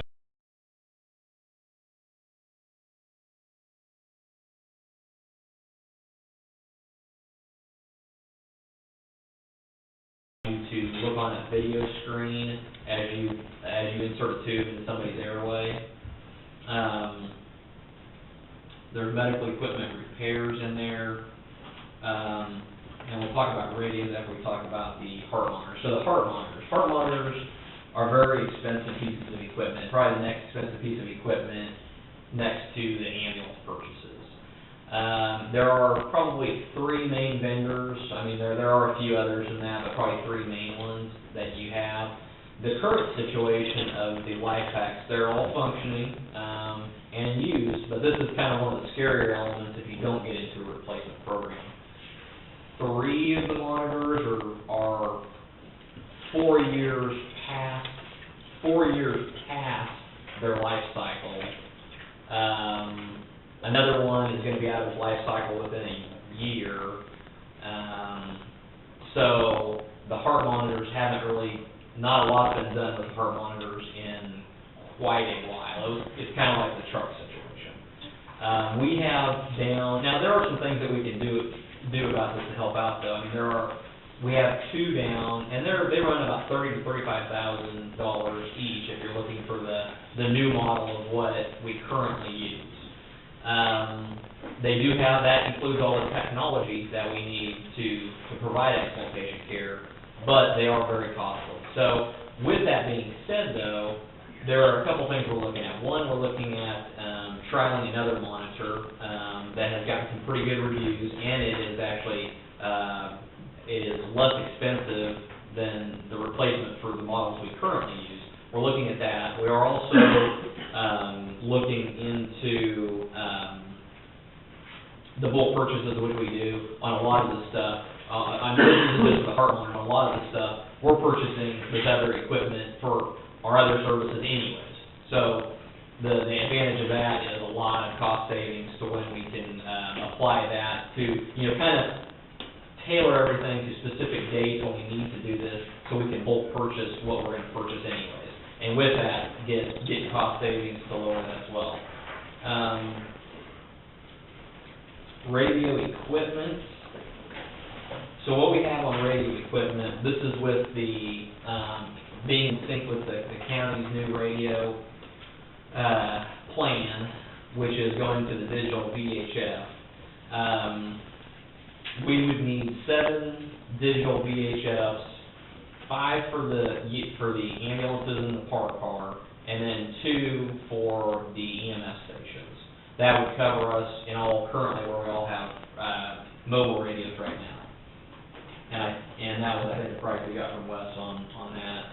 The portable radios, we're looking at about 25 of those, and part of the reason is to outfit the stations, to outfit the personnel on duty, but also to outfit people that are not on duty. And that's one of the things that's worked so well with us and other services, is having radios in the hands of people who can come and use them. I mean, it's similar to like rescue and things like that. So we do need a few more portables than probably just to outfit the stations. And currently, I know we're using some of ours, which is no big deal until we get the conversion over to whatever system. At that point, we didn't know what system exactly we were going to go with. Since we're going with digital VHF, those are the radios we're looking at. We do have, good news though, we do have 800 radios. We have 3 800 radios. So to outfit the remaining 2 units, we would just need 2 more mobile 800 units. Do you have any input on that, Wes? I'm gonna try and get some more through agree. Homeland Security, Yeah. so hopefully we can get them a charge. Okay. Talking about mobile, right? Yeah, Okay. Mobile. I'm trying, not guaranteed, but I'm trying. So there was no cost put in for that. Hopefully we can get them through the grant. If the mobiles are not an option, you know, we can make the portables, that the 800 portables work. It's not quite as ideal as mobile, but it would still work. A little budget for radio equipment repair, things like that. Training equipment.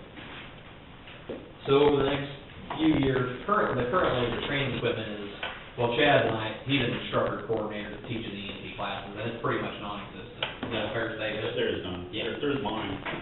His personal. So there's no training equipment per se for us to do what we need to do and want to do, which is, do training items with the staff first and foremost, but also have EMT classes, you know, things of that nature. So there is a budget in there for that was kind of broke down over the next several years. Obviously, we can't get everything in 1 year, but broke down over the next several years for that. And we put those at a 3. That's an example. We put those at a 3, not because they're not important, but you know, if we don't have the training budget, it's not going to kill us tomorrow if we don't have it. But it is important. On the second page, it finishes up some of the items that are on the training equipment. There's also exercise equipment. This is a forethought with getting the new station, the potential for the new station in Atchison. You know, hopefully we can designate an area for a workout room, something like that, and have some exercise equipment in there for the crews while they're on or off duty. That'd be this what remote control. Really works in the sun. The information technology, which is budgeted in there in case we needed some of that. Obviously, that would all be funneled through IT. But and then the last 3 items would be the Station 1 renovation, then the Station 1 routine monthly cost, and Station 2 routine monthly costs. And those are the last 3 items are the ones we don't know costs on. So what questions do you guys have? Well, we'll have pretty good, you can call back again to Station 2, and we'll start getting pretty good handle on that, Wes. There you are. Yeah, that's, we'll have a pretty good handle on that after the first year. And the second one will be a little more because it's a little bit bigger if we get to that issue that we're hoping to. Okay. The renovation of the other.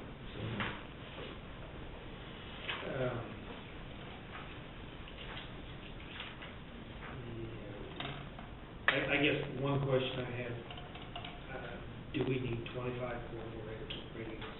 I mean, what's the portable ones? What do you? Why so many? That is a lot.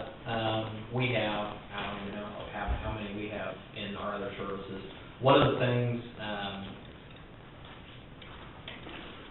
we do, you know, we first have to outfit each station with some. We want to back up one at each station in case something happens to it. We also need radios in the hands of those who are in the community. I mean, obviously, the people that are, say, maybe somebody coming from Leavenworth and coming up here to do a shift and that's it, he's good with the radio at the station. However, we have a lot more personnel than what used to be that reside within the county actually on the EMS service. And that includes Atchison, I mean, that includes East and Effingham West, it includes the whole county. If those people have the ability to respond, or have the ability to first respond, or if they have the ability to be on backup trucks, you know, we talked about this a little bit kind of early on, but if those people have the ability to do that, then we utilize them in that capacity, and it works really well. It's an opportunity for them. Plus, like, for example, we've been running some dual transfers out of the hospital. And the importance of this is maybe not so much for that first transfer, but for that second person that needs to go. I mean, if they don't need to go, then that's one thing, but, you know, right away. But if they really need to get to a higher level of care facility, we've been able to do that. Actually, my last shift, last week, I think it was that situation where somebody needed to get to Kansas City, but one transfer truck was already out. Well, we have the ability now, we're growing, this is one of the things that it's gonna take a little bit of time, but we're growing, and, we're also finding some in-county, talent and, fostering that. So I guess long answer to a short question is that may not need to be 25, but we wanna make sure we have plenty of radios for those. It's a very efficient way of having a lot of manpower to serve the community. A lot of equipment. It is, and I mean, you talk about the heart monitors, I know, if I recall, at the hospital had, there were 2 or 3 of the veterans, which they purchased, you know, themselves, and they took them, and then we got the rest of it. You may know about it, I mean, that's what I was kind of told, is, and that's fine, it was their equipment. So we knew it behind the 8 ball there. And I think the key to this is, you know, and this is kind of a neat assessment to tell you guys straight up where things are at. Now, you know, you guys have to figure out budgetarily where you want to go with this, and then, you know, if you need us to work within whatever range you need us to work within, if you need us to come in and fine-tune the priority list, if you will, you know, 1, 2, and 3 may not be enough to really hone what is a priority. We can do that. How many miles do you say Medic 4 has on it? Over 200,000. Yeah, and the box is not in very good shape, but it's been that way, you know, we've known that, but. 207,491 right now. How would the money be better spent? New ambulance or refurbishing to get some of these heart monitors? So your question is ambulances versus equipment, kind of? Refurbishing the one, taking the box and put it like we did the last 2 to get some more of these things, or to buy a brand new ambulance, if we had a certain amount we could spend. Okay, that's a big question. Let me do my best to keep it short and sweet. So Medic 4 is kind of on the end of its life cycle, not in the box isn't even really worthy of being remounted. So it's gonna have to turn into something else. And ideally, what some of our hopes is that we can integrate a transfer unit of some sort into the system. If we can do that, then I think we can take that 160 down quite a bit, okay? And then replace Medic 4 with a unit that's more efficient, doesn't cost as much to purchase, et cetera, with the primary reason or goal of it being used for transfers. Now, I wouldn't suggest a transfer truck to run 911 calls at all. I wouldn't recommend that at all. But if we could utilize a transfer truck, I think it would save the county a lot of money off the $160,000 price tag to do that. Now, that could potentially replace Medic 4. Medic 2 now, though, it has a pretty good box. I mean, we've talked about the possibilities of being able to remount it. Now, when you do a remount, for example, the 2 we just did, the ambulances, if you wanted to wait a little bit, as long as the replacement program is not being abused, because it's easy to get into that feel of using the replacement program. As long as it's not being abused, if you wanted to wait a little bit on the ambulance, we could, that's definitely something we could do. Medic 2 has got some miles left in it, but with the amount of transfers that go to Kansas City, things like that, it's gonna be reaching a point of potential remount, in a few years. The good part of that, though, is like we currently just did with the 2 ambulances, the 2 new ambulances, that was gonna be, you buy, 2 of them, that's gonna be $300,000, $320,000 for 2 of them.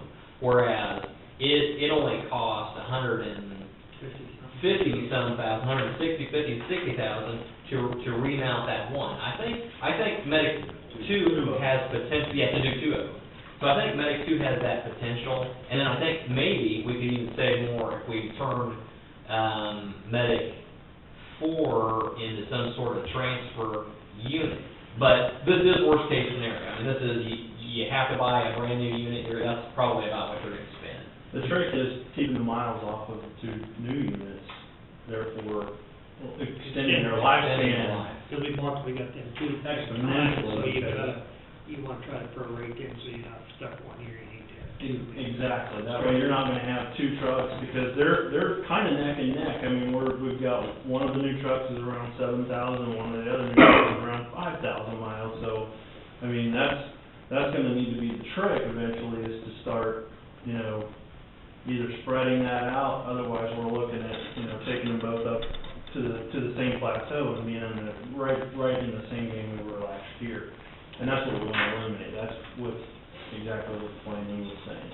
Unfortunately, Medic 2 is always gonna have in the back of our minds what's gonna happen, you know? Yeah, you about know it could happen. Well, and that's just it, it may never. Yeah. The good thing about it is it has a box that can be remounted. Exactly. That is true, that is true. So that's right there, has the potential to save, 67. yeah. At least. When you're talking about a transfer unit, would that be like, you know, I see some of your competitors, they're running vans. That it's kind of a van? Yeah, it's basically the most economical approach to doing things where you maybe transfer.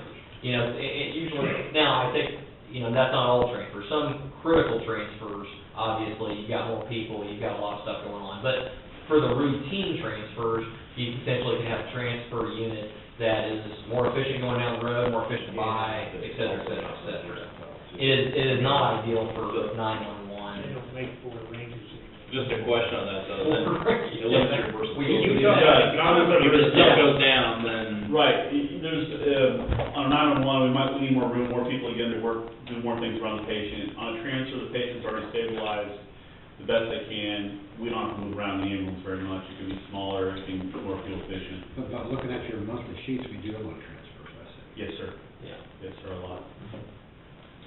So that would help, you know, everywhere, that, you know.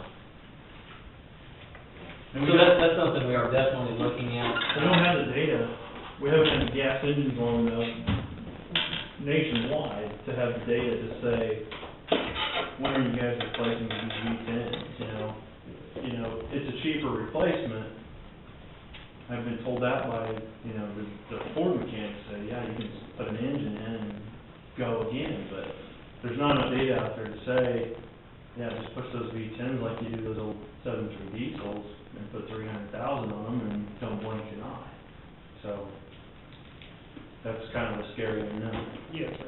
Because we probably got three of the first, well, not the first, but probably three of almost the first Gas engines. units, new E10 units Right. in here a couple years ago.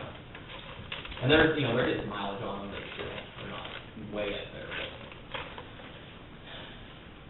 So, you know, Yeah. can, Well, that gives us an idea, I guess there's some things on here, and I just sort of at you because, you know, we went into this year's operating budget with an idea, and, you know, actually, we probably had more in our budget than we needed, but we had to go ahead and pay, do the transfers to the station in Effingham, and out of that budget, and also, you know, we took what we had to reimburse the sheriff's office from the flag park, plus what we spent $10,000 to equipment and stuff.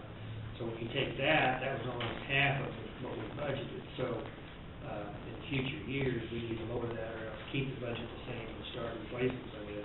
I'm hoping that if we don't have anything major, I'm just looking at the budget here this morning, that say we come in October, November, there'll be some of these small items that we can just go ahead and get out of this year's budget if things are looking good, you know, some of these $2,000 and $4,000. Still in the 2013 budget. Right, because we have money in the operating budget, so. So we will get in contact with each other, whatever. I think that'd be the approach that I think we'd be looking at. sure. And Heart monitors are, we understand that's a big, yeah, and we know that's important. And we have enough left to buy one, but we get started, so. Right. And Yeah, and definitely don't do anything before we, I mean, I know you're not going to, but I mean, before we have a chance to thoroughly go through our normal process. We'll give you enough notice to say, hey, we think we got this much, you know, what can you do? Yeah. Absolutely. And I need to readdress your question, be more specific on the fuel injectors. Before we did the takeover in January, you guys had already replaced 4. And then we did the other 4 when we had a breakdown in February. But so far, yeah, within a year's time, we've got all of the injectors. Any other questions on any of that stuff? I'm sure we'll have questions. I'm sure. I can't, you know. Just call her when you do. I did have one question about the GPS things on here. Are those gonna interface with Joint Communications? That is, where they'll be able to see where you are and, Those are costly. we talked about that last year. Yeah, you can link those into a laptop computer and, These are not. yeah, those are the big white bubble like you see on top of the FedEx trucks or whatever, that's. Is that something you want us to look into, or? Well, is it the benefit for patient care? No, I mean. The true benefit of that is for like a metro service where they have maybe 8, 10, 12 trucks, and like one supervisor vehicle can keep track of, he'll have a map on a laptop screen that he knows, I've got 2 trucks sitting here, why are they sitting, I mean, it's just a good way to keep. This is just put it on and. Okay. Okay, and the only thing that we're sharing, I think, right now is, gearing up for Amelia Earhart, and I think things are looking pretty good there. We're gonna have, 4 vehicles on Friday night. Yeah. Friday night, Yeah. and then 5 plus on Saturday with the festivities, so be prepared, like the Boy Scouts and that. Thank you guys. See you guys. Thank you, Kevin.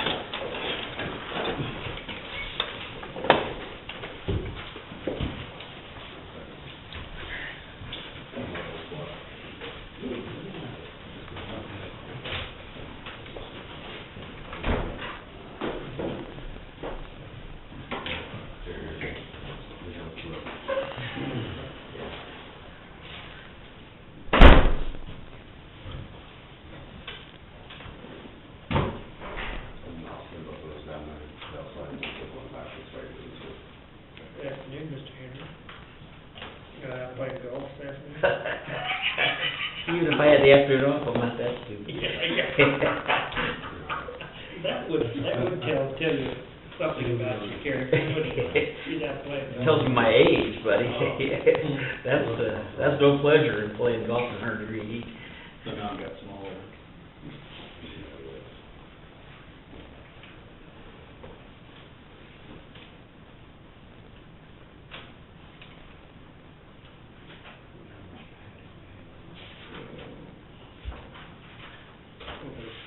The map is right ready for you. He's almost done, he's just signing for me. Come on up. Good.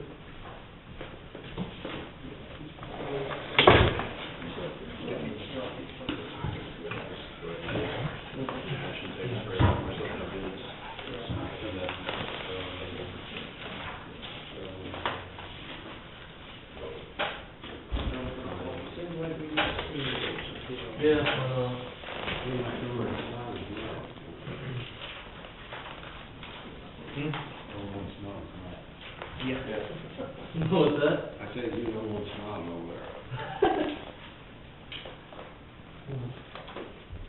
There.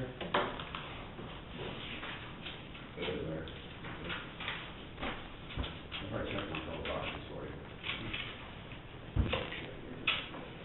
Yeah.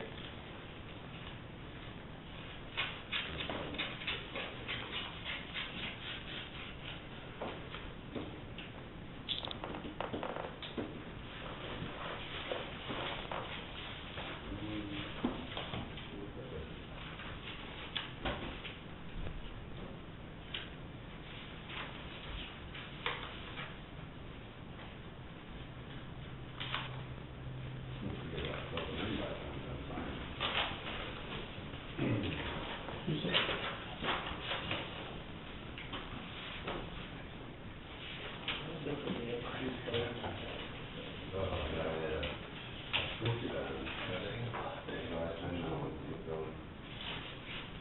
Yes, yeah. Yeah, let's see how that's. 2 years. 2 years, almost done.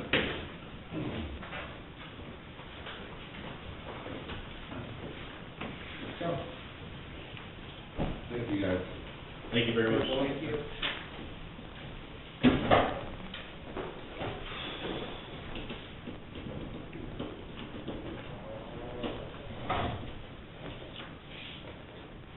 So make you guys copies of, for the one.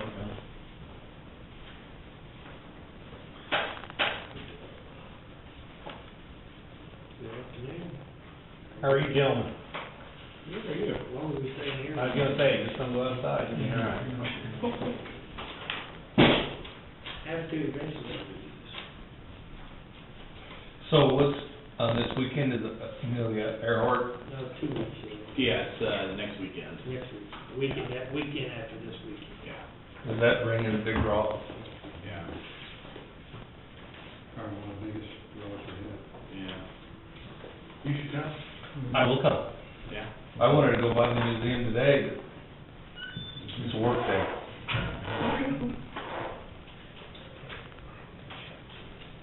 If you need a note, take back, I give you a note. They're always looking for sponsors. We could join the machine, but it doesn't fly. Must be a pretty heavy airplane.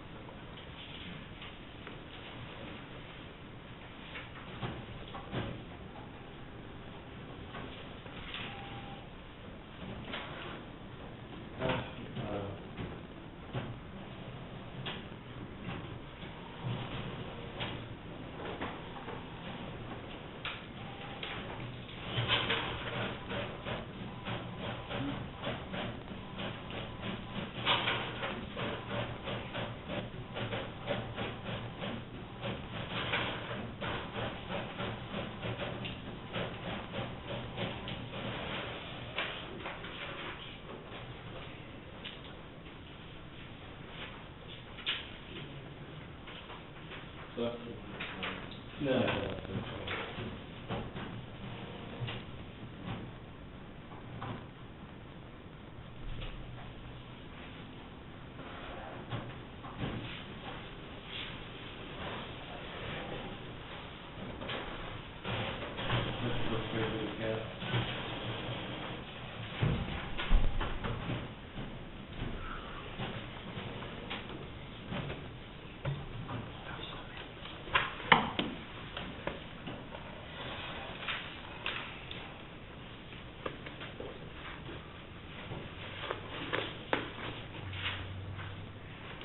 Chairman Crowley, you had the 120, but you bid the 1200. Correct.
Yeah,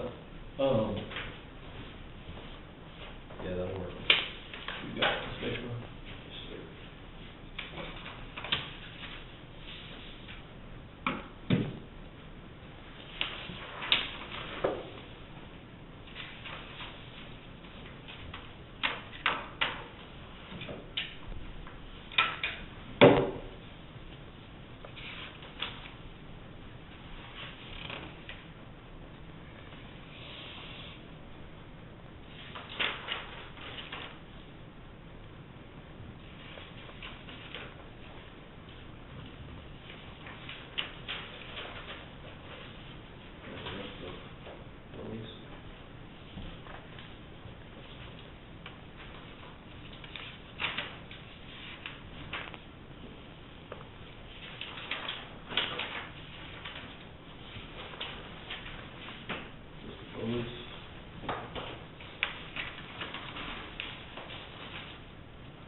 So Matt, you wanna just?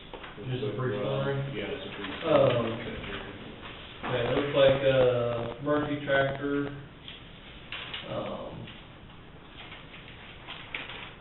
did the 672 GP all-wheel drive motor grader,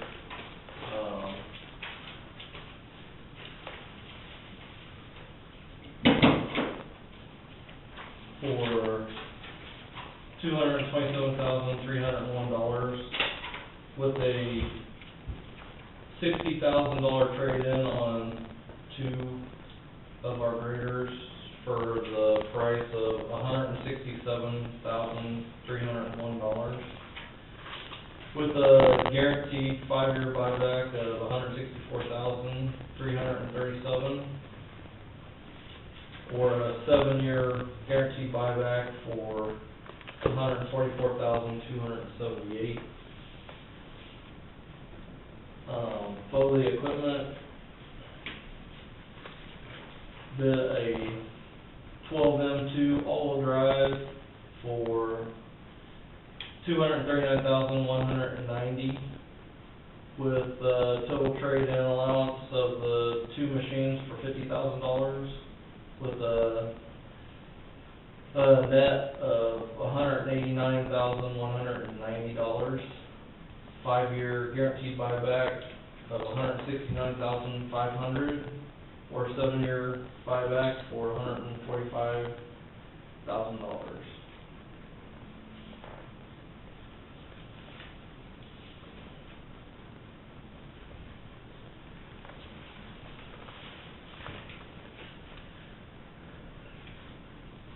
And of course, I'd like to take some time and look over these. Yeah. Specs here, we're going to, there's, Mm. we should take time to put this together.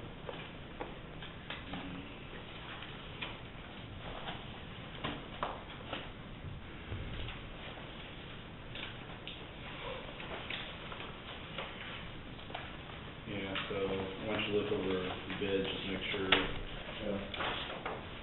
compare everything. The equipment, Yeah, I would do that, look over.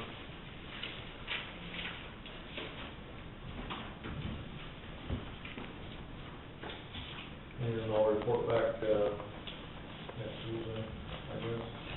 Does Caterpillar offer the same kind of thing about taking our two machines in on trade-in and then paying? Yeah, Dean, yeah, the two machines, and then the balance after the first year.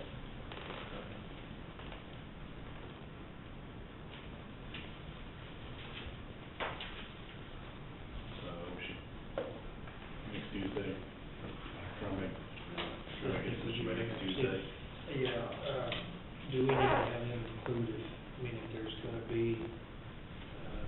if we take, say, possession, say, in October, and whether there's interest, on the remaining balance after the first year, does that need to be, do they need to submit that to include that on the bid? So that's not in on this bid. Right. If, Understand? I don't think it was. Are you asking like what the interest rate would be? Well, you kind of, you said something, I was, but, if say, either one of you, whatever the grader comes, and then you take our 2 graders, and then that carries us, say, for 3 months, the balance, where you're carrying us for 3 months, with the balance being paid off after the first of the year, we may want to wait till the first of February, because in order to make sure all the money comes, get enough money. We probably should have enough, but We'll know we'd probably know by January, Yeah. for sure. Anyway, if there's an interest for the balance, if there's an interest amount, we need to know that. In addition, we understand this bid is, if we do something in 2 weeks, but if you guys have, if it's 0%, then this is good, but if you do have an interest for, say, 3 to 4 months, or what it's gonna be, what that amount would be. Just thinking from our standpoint with our contract with John Deere, and I don't know this for a fact, but if you were to, whoever you purchase from, I can't speak for competition, but with John Deere, we would deliver the machine, take the machine, get on trade, and then John Deere would carry it, until you wanted to convert it to under credit. Okay. So it'd be like, we'd switch it over to the finance division, and then they would carry it at the interest that I talked to you about until February on the balance. Well, we just need those numbers.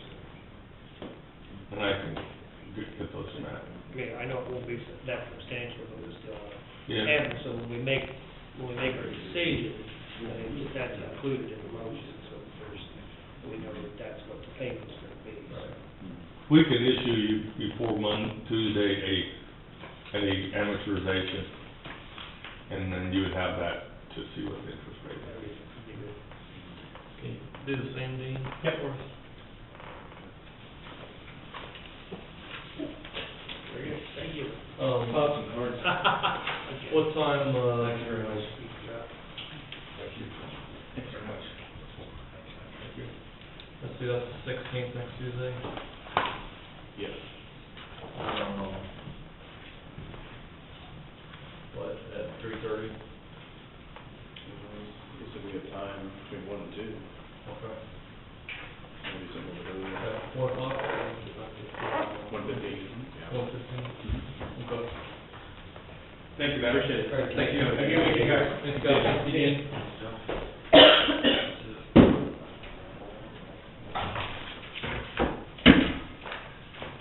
Yeah, so a little time to sift through those specs and. We'll just make sure all the I think- options are, that they're pretty equal in the options and stuff. Right. There's a lot there, I understand that you would know what you need, Right. and I assume, you got the equipment, or there will be equipment, you can put a snowplow on, or is that something else you have to buy, or is that? We're gonna use our existing snow plows, they are, That- I'll have to look in the bid, but they're supposed to furnish the adapter Adapter. to our existing snow plow. That's one question that I, and make sure that the service agreements, I think, according to talking to, John Deere, that they don't, that was all figured, the call and stuff was all figured in, the buyback and initial contract bid. Right. Make sure that CAT has the same thing, that we don't have a deductible Right. in their service agreement. I know you have, Jerry, how long, is that gonna be a while? 3 hours.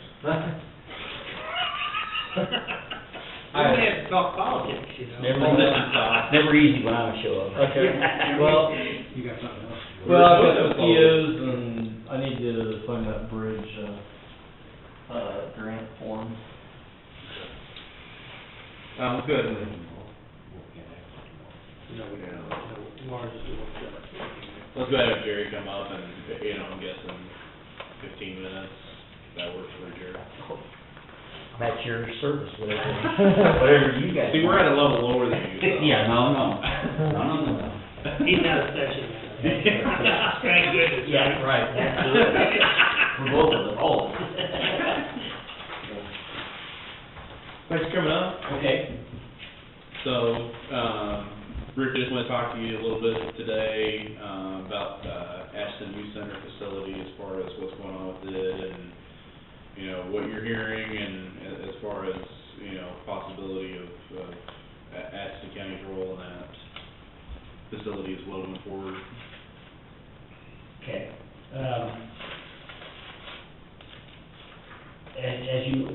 I've been working to speak a little bit on the issue, this discussion with the Department of Administration, who currently has the property. For a while, it was with the corrections facility. They've now transferred that to Department of Administration, and I don't have the exact figure. I don't know if I've ever they did do a public bid on the whole property. At one time, they did a bid process. They got a bid, I don't think I can exactly tell you, it was between $17,000 and $25,000 was bid. The governor rejected that bid and said it was not adequate, and so that bid was rejected. So at this point, the Department of Administration is now trying to figure how to dispose of this property in the interest of the state of Kansas, trying to secure as much funding for that as possible. So, you did ask me to look into the possibilities of what could happen if Ashton County was to maybe acquire that. There are a couple of roads that we could take. Number one, the county could put some funding into that, which could happen immediately, which there's other steps we can take here. Immediately meaning, and I've talked to the administration, I've also talked to the governor's people about the process of maybe Ashton County acquiring, obtaining the property. Right at this point, the governor's office is at this point going through statutes, trying to find out what is their ability in the way of property transfer. I do know the other option we have is we could submit a bill to the legislature that would just deed property over at no cost to the county for nothing. And that's exactly what happened to the correctional facility for the youth center in Beloit. Was the girls, they just deeded that over. But at this point, we're still looking in the statutes. The only way we can do that is through legislative process. The governor does not have the authority to do that at this point. I must say, the governor's people are still looking for an avenue to do that, but I've not been informed that that's been talked about. So, those are the options available to us.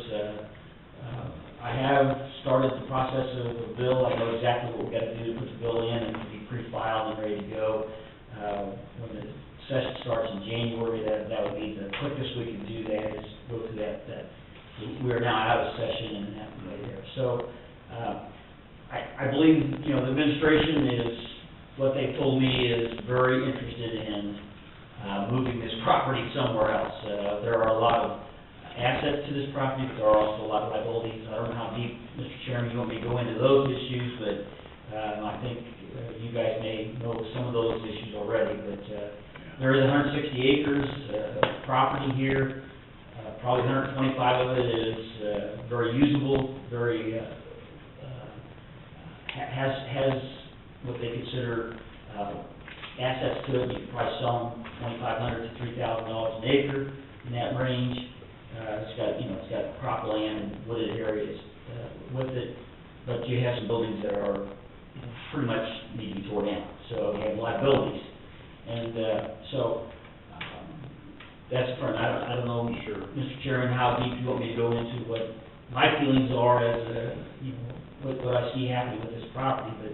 Well, I mean, have you heard, I mean, just like what, I'm sure there's probably been proposals by the state as far as possible other uses for it. I mean, Yeah. What, is there anything serious, or what have you been hearing at Well, the state level? I guess my concern watching the development of what's going on, and I really can't go into, I've had probably 10 different calls from different entities Sure. to me, asking me about this issue, you know, anything from a children's home to, maybe use as a school facility. Okay. I can't go into details, but we've had a couple of private prison entities call me about the issue there, and so we've had other type of entities that things I'm concerned about, Mr. Chairman, and the rest of the, I mean, I really am worried that somebody will purchase this property and then take out the assets, meaning sell the land, and then walk away from the buildings, and then we're left with a big problem. Okay, that issue of they take off the cream and walk away. I'm also concerned, and I have absolutely no, this is a bone feeling, a gut feeling I have, you know, the fact that, I mean, we're seeing that in the future we're going to need additional prison space.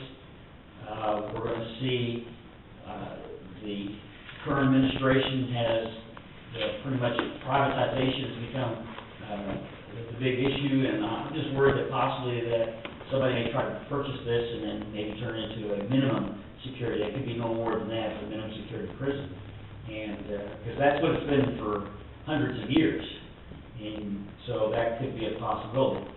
And I just look at Stockton, Kansas, where they converted an old John Deere implement shed, implement program there into a prison for 125 people. It's attached to the Norton State Correctional Facility out there. I mean, attached meaning they do the administration and everything. And this could be very easily attached to Lansing. You know, Lansing is very close to Atchison, and the administration could be oversee this. So that's been discussed. I have a report on my desk where corrections did do a report on what it would cost them to revert this into a minimum security prison. It was submitted to the legislature. They felt at that point it was not feasible for them at the state level to do that, but they did write a report out as to what it would happen if they would revert that to a minimum security prison. So I just have fear that somebody would take these 160 acres and the buildings over and not have the best interest of our community. That's my one. I have zero idea what that would be, but I'm just worried that if somebody can get this into a lowball bid and take it, that there is no conditions on that. They take care of the buildings after they've acquired the building. That's what I'm really worried about. We all know what's happening to these buildings now is, I mean, there's a lot of theft going on. I mean, there's a lot of things going on out there, and if they let us stand abandoned for many, many years, we're in trouble. So it could revert back to a real public problem. So these are all bone feelings. I have zero any type of evidence of that, but I just see what's going on in other state properties that are left abandoned for a long period. How many years has it been closed down now?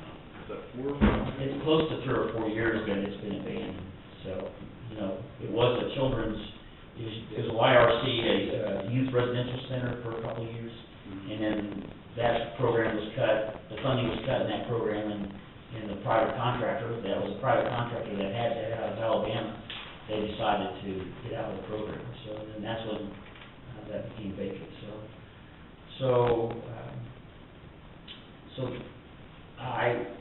That's why I know now you have options available. I would, before the county would take it, I would make sure we know if there's asbestos problems.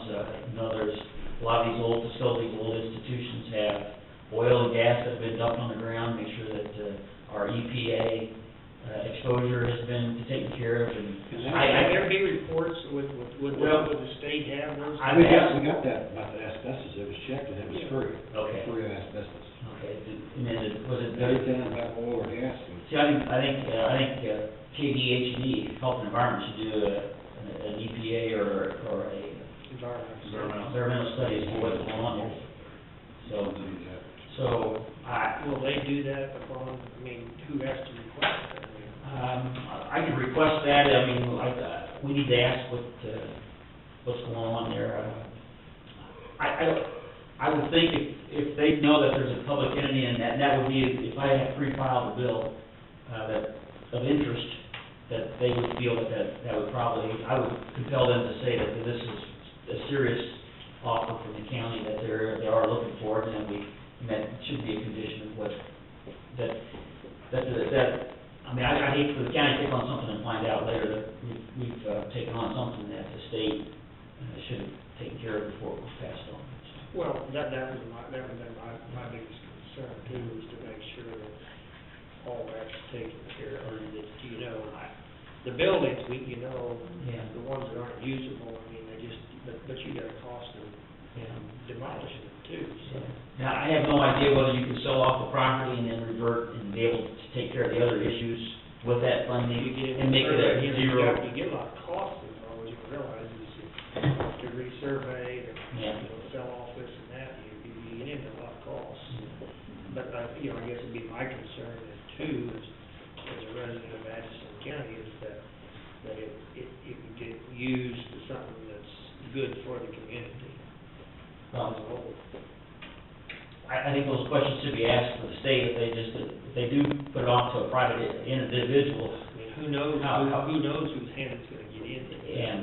And then what, and the other issue that, when this property was supposed to be abandoned, we found out the city has a water tower right in the middle of the property, and they needed, so we had to quickly pass a bill to protect the rights of that water tower, and the easement and the ability to get to that. So there are some major issues about this property that we need to, kind of watch, because if it goes in private hands, we have to be able to get to that water tower. I think there's also a cemetery back there, Yeah. I think that you wanna make sure that's really public. There is a cemetery there also, children's cemetery. So.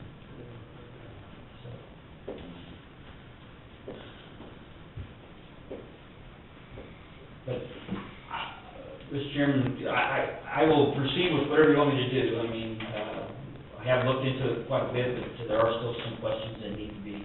Yeah, the environmental study, I think, would probably be a good one, just to verify with them, and then, I would hope if you want me to pre-file a bill and go that direction, or I don't know what you want me to do in that. I mean, pre-filing the bill doesn't cost anything, it costs something, but let's say that does not become an option, but we could pre-file a bill, that way the state would know that there is some attempts of seriousness, that the county is serious about possibly taking this property on. I know it's not my cheapskate, but if we can get it for nothing, I'm interested, but if we gotta get it 25, 40, 50,000, I'm probably not quite as interested. Yeah. Well, I just put it out there. Well, I mean, I think we all know that some of those bills, it is listed like numerous things that are.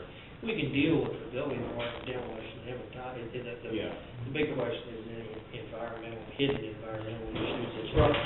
Environmental cleanup can, Yes. where it sounds, spilling a little gas here or oil, or whatever, you wouldn't think it'd be much, but it can really create a pretty good cost to get it cleaned up, and that could, I would think we take these few months we have and look into that, officially look into those things. Yeah. And kind of go that direction. that's what I guess I would support that. I'd be fine with that. Okay. So, if it's your pleasure, I will proceed then with the pre-filing bill that will show the seriousness and intent of the Ashley County to look at this, and then in the months in between, we will go after anything else we need to do. Right, just do our homework. Do our homework. Homework done, when it comes time to really act on the bill, and then. If it's okay with you, next week or so, I can ask what Lloyd did with theirs, we can maybe I can give you a report on what they did with their conference, with their correctional facility that they were given. And that'd be a basis for what I would use for our, you know. Sure. They probably take it over immediately afterwards, but I mean, they Yeah. probably didn't have a Yeah. downtime. 4-year lapse, Yeah, 5-year. 4-year lapse. Yeah, I'm positive there was no lapse, but I also know, I mean, as you all know, this thing has a central heating and cooling plant, and I know they had to go in and completely just take that part out, and then each individual, I received the information what it costs to put heating and cooling in each individual building, and that's part of this problem up here too, is, all these It's an buildings. antiquated heating system, Yeah. it's a boiler system, I Yeah. mean, that's, Yeah, so, I mean, the structure, a lot of the buildings are, you know, they're brick, they're solid. yeah, You know, some of the interior stuff is, I took a tour of it back when I was on economic development stuff, because they were trying to figure out some way. And that was about 2 or 3 years ago, it Yeah. was just shortly after his abandoned stuff. And, but it's, yeah, I mean, there's so many buildings, there's just a lot of different, I mean, you know, I don't know what you'd use on, you Yeah. know, and, I mean, so, some told me, I've toured almost all the buildings, I mean, some of those older buildings have some, materials inside that are salvageable, that could be, you know, pay for the, destruction of it, but, they'll take out all the windows, they'll take the marble, some of those have marble in them, and some things have, some of the, there was some copper, but I guess most of it's gone now. yeah, there's one building there that I know I've had some kids that I wouldn't mind locking up in there. Got the cells and stuff. Yeah, that's There. That kind of surprised me, I didn't think we'd see that after that. Yeah, they're there. Yep, Surprised. seclusion, Yeah. intake and seclusion. Think So- that we could do a retake it I- on T-Mobile or something. I just want to reiterate, I have no information or anything positive that the state has any idea of what to do with this. I can tell you that they did do a study on converting it into a minimum security prison, but the report showed it was not financially feasible to do that. I could see that with as antiquated as, Yeah. as the heating But- system and stuff is. But the new thing is to be close to a correctional facility like Lansing and just use administration and everything. So, anyway,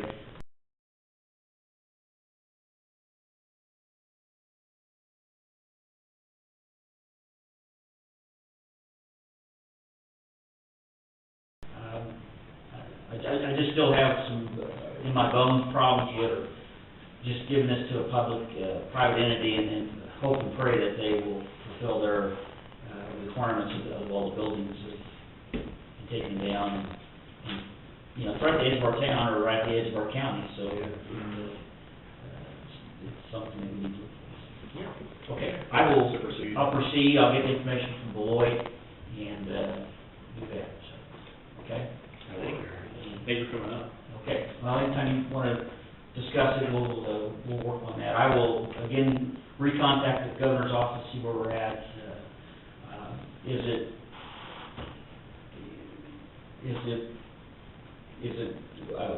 Commissioner Polk said he wanted it for nothing, should I say that is the feeling of the commission, is at this point is there is no interest in? Well, I wouldn't even put Oh, I anything can out believe there. that, but I want to get 25. I want to see, something. Okay. Yeah. I mean, All right. we'd be I- interested in it. I mean, I'm saying this, we can do something quickly without legislating, if maybe they say a good faith type of funding, but I have no idea what that is. Well, that's some of that environmental, I think it's kind of, Okay.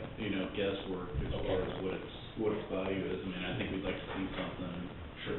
Get something in writing, or at least see what we're dealing with first, and then we can probably work from there. I just like to have health and environment, give this thing a clean bill of health before we. Yeah, well, you're right. I mean, it was a day and age where they had like underground tanks, and we don't know if those are still. Well, they used to overflow, they had tractors and, we know what those spots were where they had even above ground tanks and Yeah. they were dumping oil on the ground, so back in those days, so.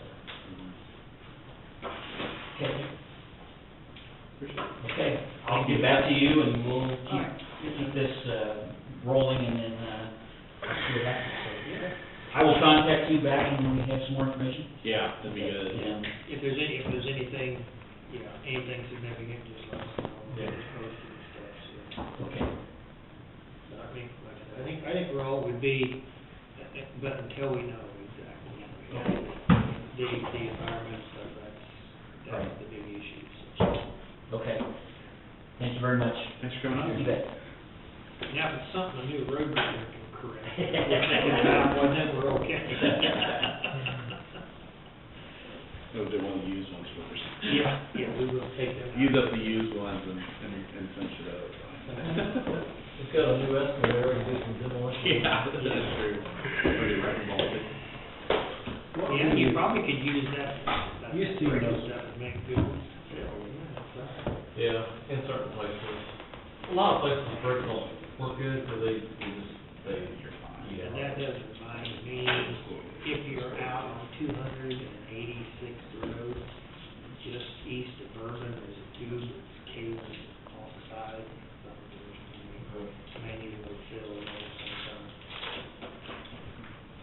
I just noticed that there we called the hay bale, and it's caved off a couple feet back in from where the road is. So I don't know, something's pushed out underneath that. What would you guesstimate it? Okay. It No, that's would, cool. it would cost to fill one of those buildings now? Got one question. They need to cut the grass along where you pull out on the highway, because it's got to where you can't see what's coming. Somebody's liable to get killed if they don't start mowing along the highways, especially when you cut out, pull out, on the highway. You talking about like down on Sherman? Yeah, Sherman Road? All the roads are bad. Yeah, grass has been growing pretty fast. You've had a guy that was doing some mowing. Yeah, but, we haven't been doing any more. God, what's the schedule? We have a Getting schedule. chip and seal and stuff. Yeah, I explained when, we didn't have enough guys to do it. You know, we're gonna give authorization to hire another part-time person. Yeah. Yeah, we did. So when you get that person on, will they be able to? He's already on, Right there we go out. Oh, my dad, he's mowing our two fifty. He's right, though. I mean, there are several roads, with all the rain, it's growing up pretty bad, so it is kind of a city. Grass is that tall, that road was. So we don't have any plans on mowing the rest of the summer? Weeds and stuff. not until we done chip and seal, and I don't have enough guys. Almost done with your canvas. I mean, we talked about that when people. Well, I won't take no more of your time, man, I just wanted to be aware of it, and Okay. see if you can do something about it. Thanks.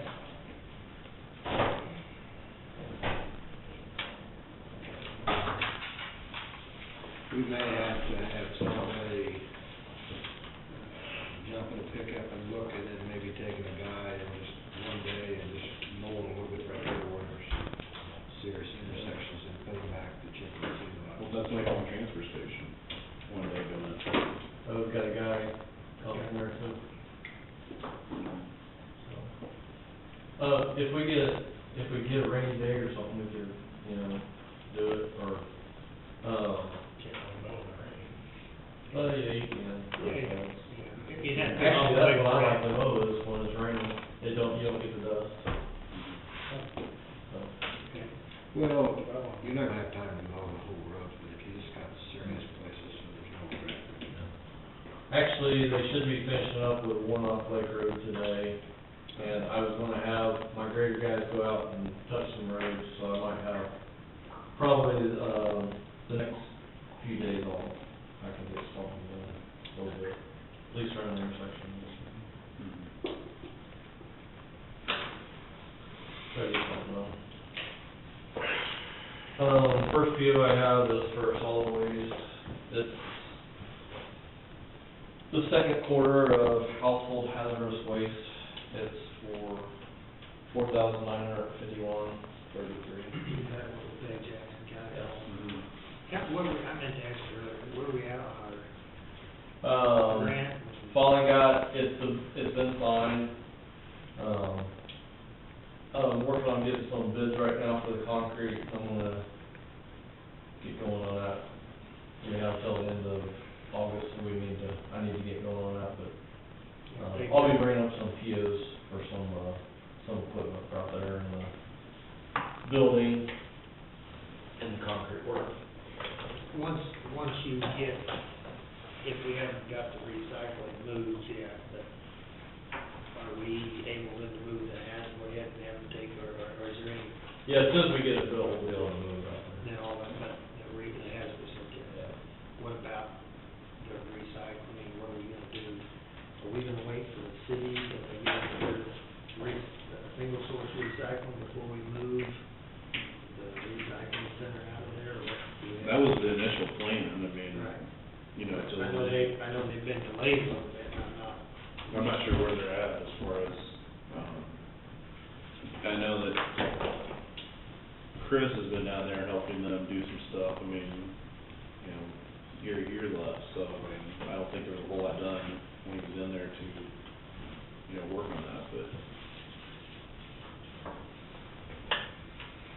well, we'll have to do something if we're gonna, I mean, We could, it's not mandatory, I mean, it's our goal to get that out of there, and, you know, so we can turn that into our animal station, but I mean, it's not as if that has, I mean, you know. we kinda asked Devonbach one time, but as far as like setting out like roll-off containers or something like that, I don't know, if we revisited them with that, I mean, that's. I guess my vision was for just when we get started would be to just put a roll-off out there at the transfer station, like, what we have there at where we dump our shingles there, where people could just throw everything in the. We'd have ours be one source Yeah, recycling. yeah, it wouldn't be separated anymore, just be all into one bin. What about, you know, We could ask them, I mean, I don't know how much they even. I got a cost, phone what they- where the lady, she didn't wanna go that far, she said there ought to be someplace in town that we could set off the road. And we talked to Ball about, maybe putting here in town somewhere, I believe, roll off. I think they were receptive to that. Chase County, weren't they talking about? They were talking about it, but they haven't got back to me in like 3 weeks, so I don't know what the status of that is.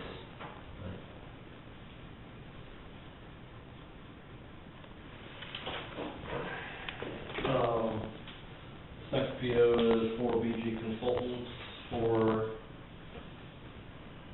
the house, hazardous intersection.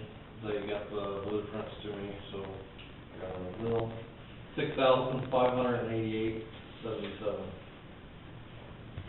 what was that other one we signed, was that for the bridge, the engineering fees of the bridge? So this will be their engineering fees for the, okay. Part of it, yeah. Part of it, Yeah. How much? 19. Yeah. And this is the first payment on that or something?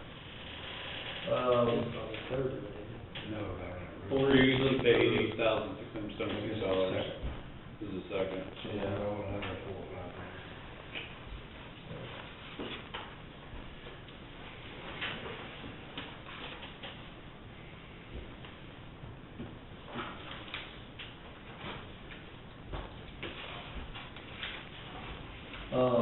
Then I have a PO for,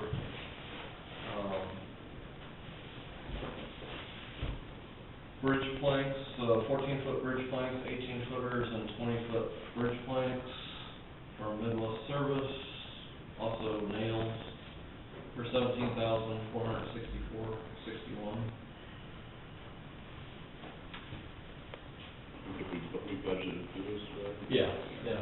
Basically, a semi-load of bridge This planks. doesn't have much effect on us, because it's gonna be done next year, you know, is that? Like, use a 4-point bridge or. Well, if they're in there, we'll have to, we'll go storm.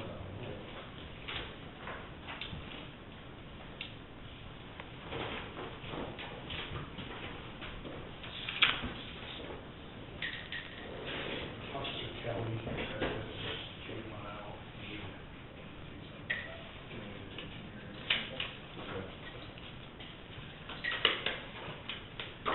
Houston County Attorney's Office meeting. 4:00.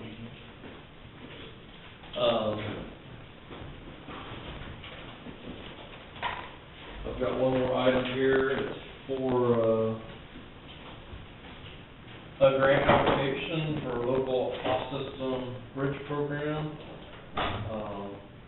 266 in Sherman.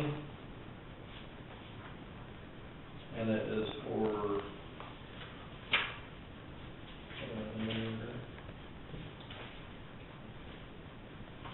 that was for bridge number H.5-25.4. All I need, I guess at least 2 signatures, and then I'll need it notarized.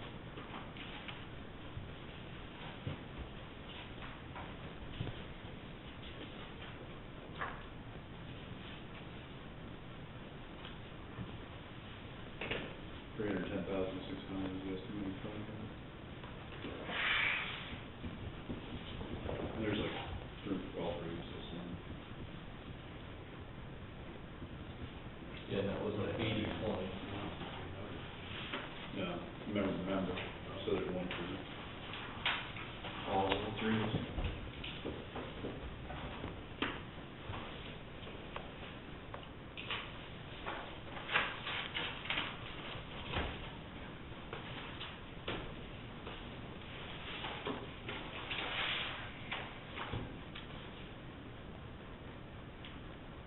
What's your gut feeling on that?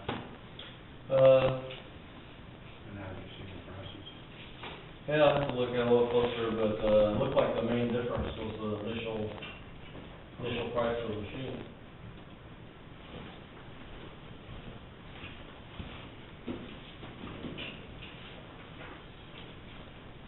My gut feeling is, I wish it would went the other way, but it is what it is.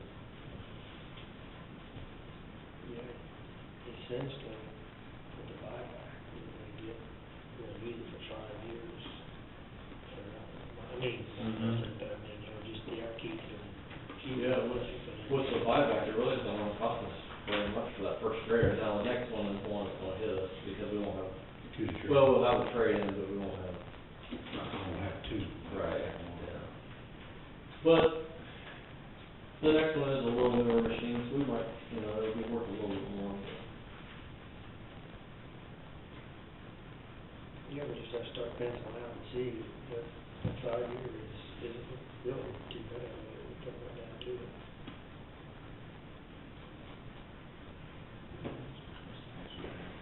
What's that? We just have to kind of wait and see. Well, this is just,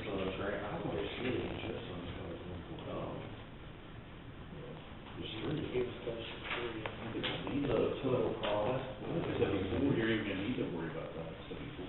$600. You're gonna have to find it. We could use And the that. park rate would be Deplete that. 20% of that. Otherwise, you gotta put the money back somewhere. I think I got you. And the bill, you're good to purchase. So you kind of do all that, so you're good. No, I think that's gonna fall under the grant. Depending on what they purchase. We don't even have the land for it.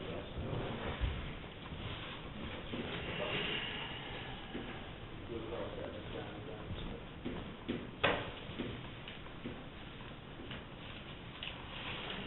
Alright, that's all I have. I'll put some numbers, kind of on a spreadsheet type thing. Do you think that one guy, that Scott, said that the John Deere had 15 to 20,000 more worth of options on it, true? Or how much of that? I'm not sure. I know that one,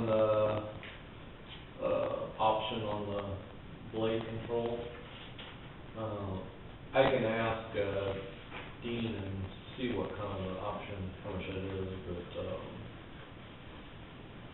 I think that's about the only thing that the Deere really had with the cat vision was that blade control.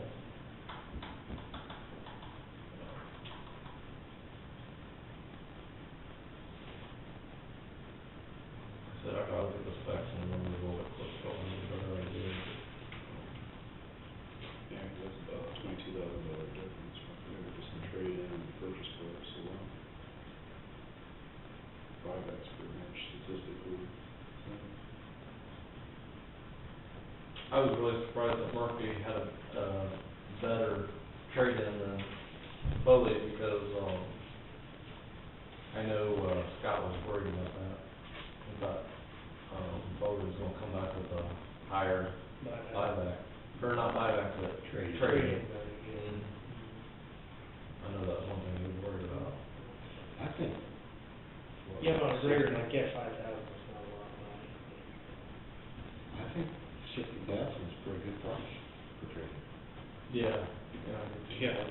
For them old, for as old as they are. Like I said, they're sending logs overseas, over to Mexico and, overseas, is what they're doing. Oh, I was gonna update you too, here real quick, for our final sheet. After all the bids came in on the equipment, our total, what we'll get from Purple Wave is $24,500. The lowboy trailer took off and up to $7,800. You are kidding. Just, they have that deal, if you bid within the last few minutes, they extend it, it just kept extending, and they just had a little bid ring over that thing, so. But, the excavator was $13,500, They got what, 30 days to pay their everything in? they've got to make payment arrangements within 48 hours. Yeah, most people pay within a couple days, but, yeah, they've got like 30 days to pay. So we're gonna take that 24,000 and put it into machinery? It doesn't come back into capital, you just come in general. We typically, well, it'd be into, special machinery. Yeah. Yeah. That's what has always been done before. You automatically just go right in there. Well, we have to specify, but, yeah. Well, if you took part of that money and you made a few cuts, that is just. So see, if you put it into special machinery, it'll be hid for me, you won't have to have it in the budget, I mean, that'd be that much money that's not budgeted for next year, I mean, that's in an account, that's where, you see, we had the money he had left over savings from his budget last year, we moved into that. So then he was able to use that plus a little operating money out of this year to buy his excavator. So, that way that money gets transferred, I mean, it's a non-budgeted item at that point, I mean, it's our, we don't have to budget for it. I mean, say for example, if you needed 40,000, you just budget 16, and then you take the remainder of that. That's what Wes did with his new vehicle. He took about 2/3 of it, not quite 2/3 of it, emergency management, and he took other noxious weed, and a capital outlay.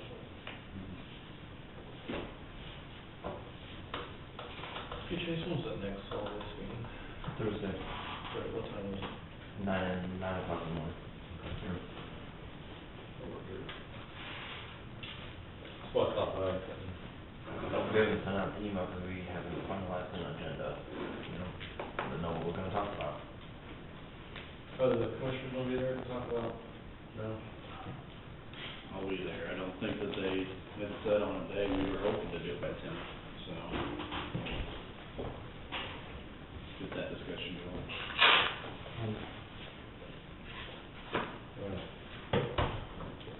At this point, there's no negotiation from CAT, correct? Or to lower the price? Your bids are,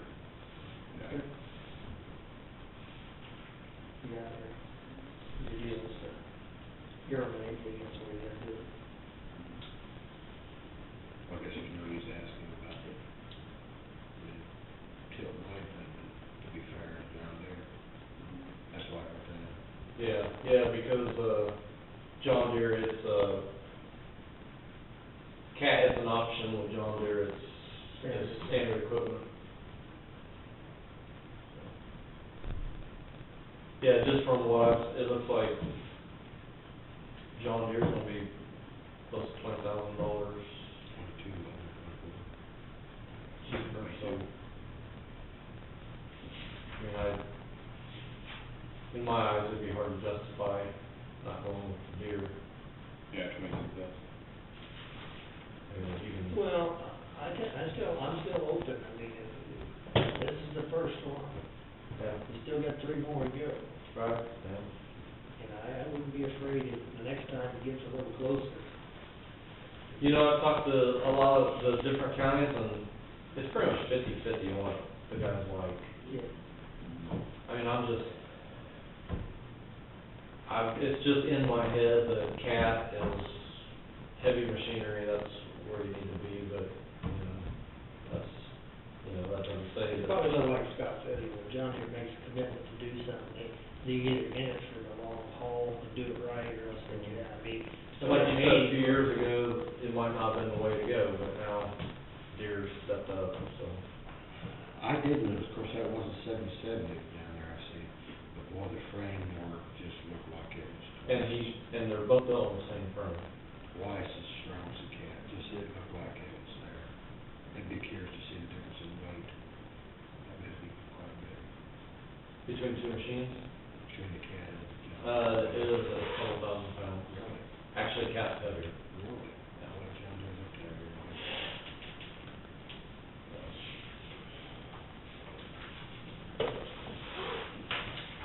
So I'm not gonna get shot if I go with that green one.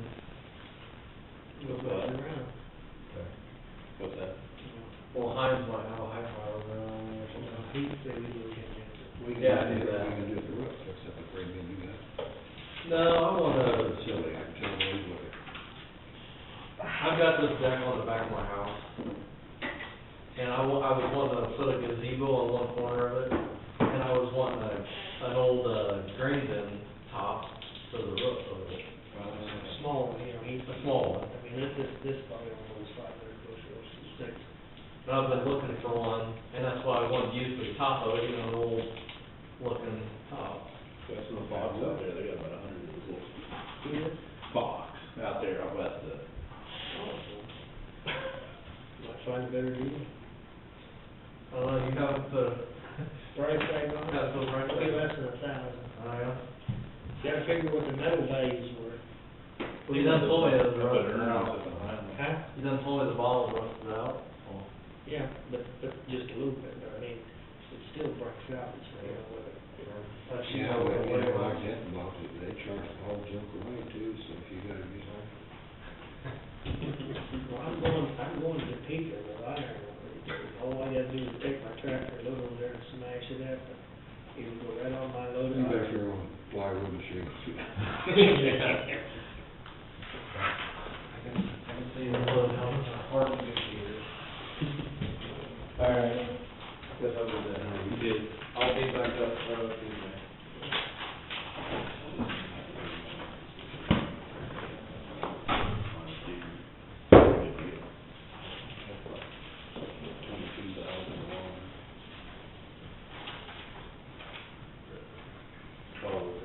Most of the week, that fell from five, just the way around. I don't know, Bill took it over to me. I took it over to Pat, and Pat said he couldn't get a chance today, but I said, when you get hold of him, he keeps coming back up to pick it up.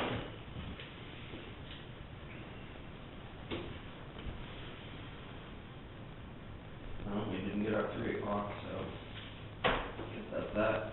Who was it, 3 o'clock? It was a loop. I didn't see Great who it show, was. residents. He was supposed to come up at 3.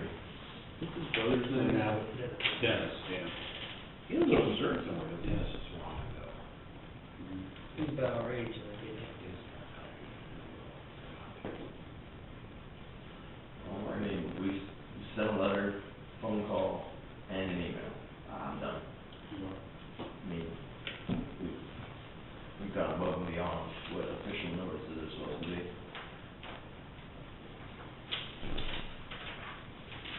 Then audit, we got preliminary draft back from Melanie, I wonder what she's gonna, I think typically she sends out the draft, look over before she does the letter to the commission. Yeah. I haven't had a chance to sift through all of it, I've only gotten through like the first 15, 20 pages, reading all the ways stuff last night.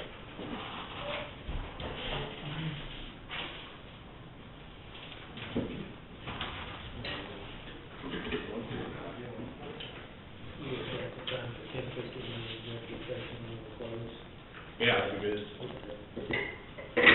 Not like the first one. Entertain a motion, personal matter, not like personnel, 15 minutes, coming out at 4:15. You need to turn the camera on for, executive session for school system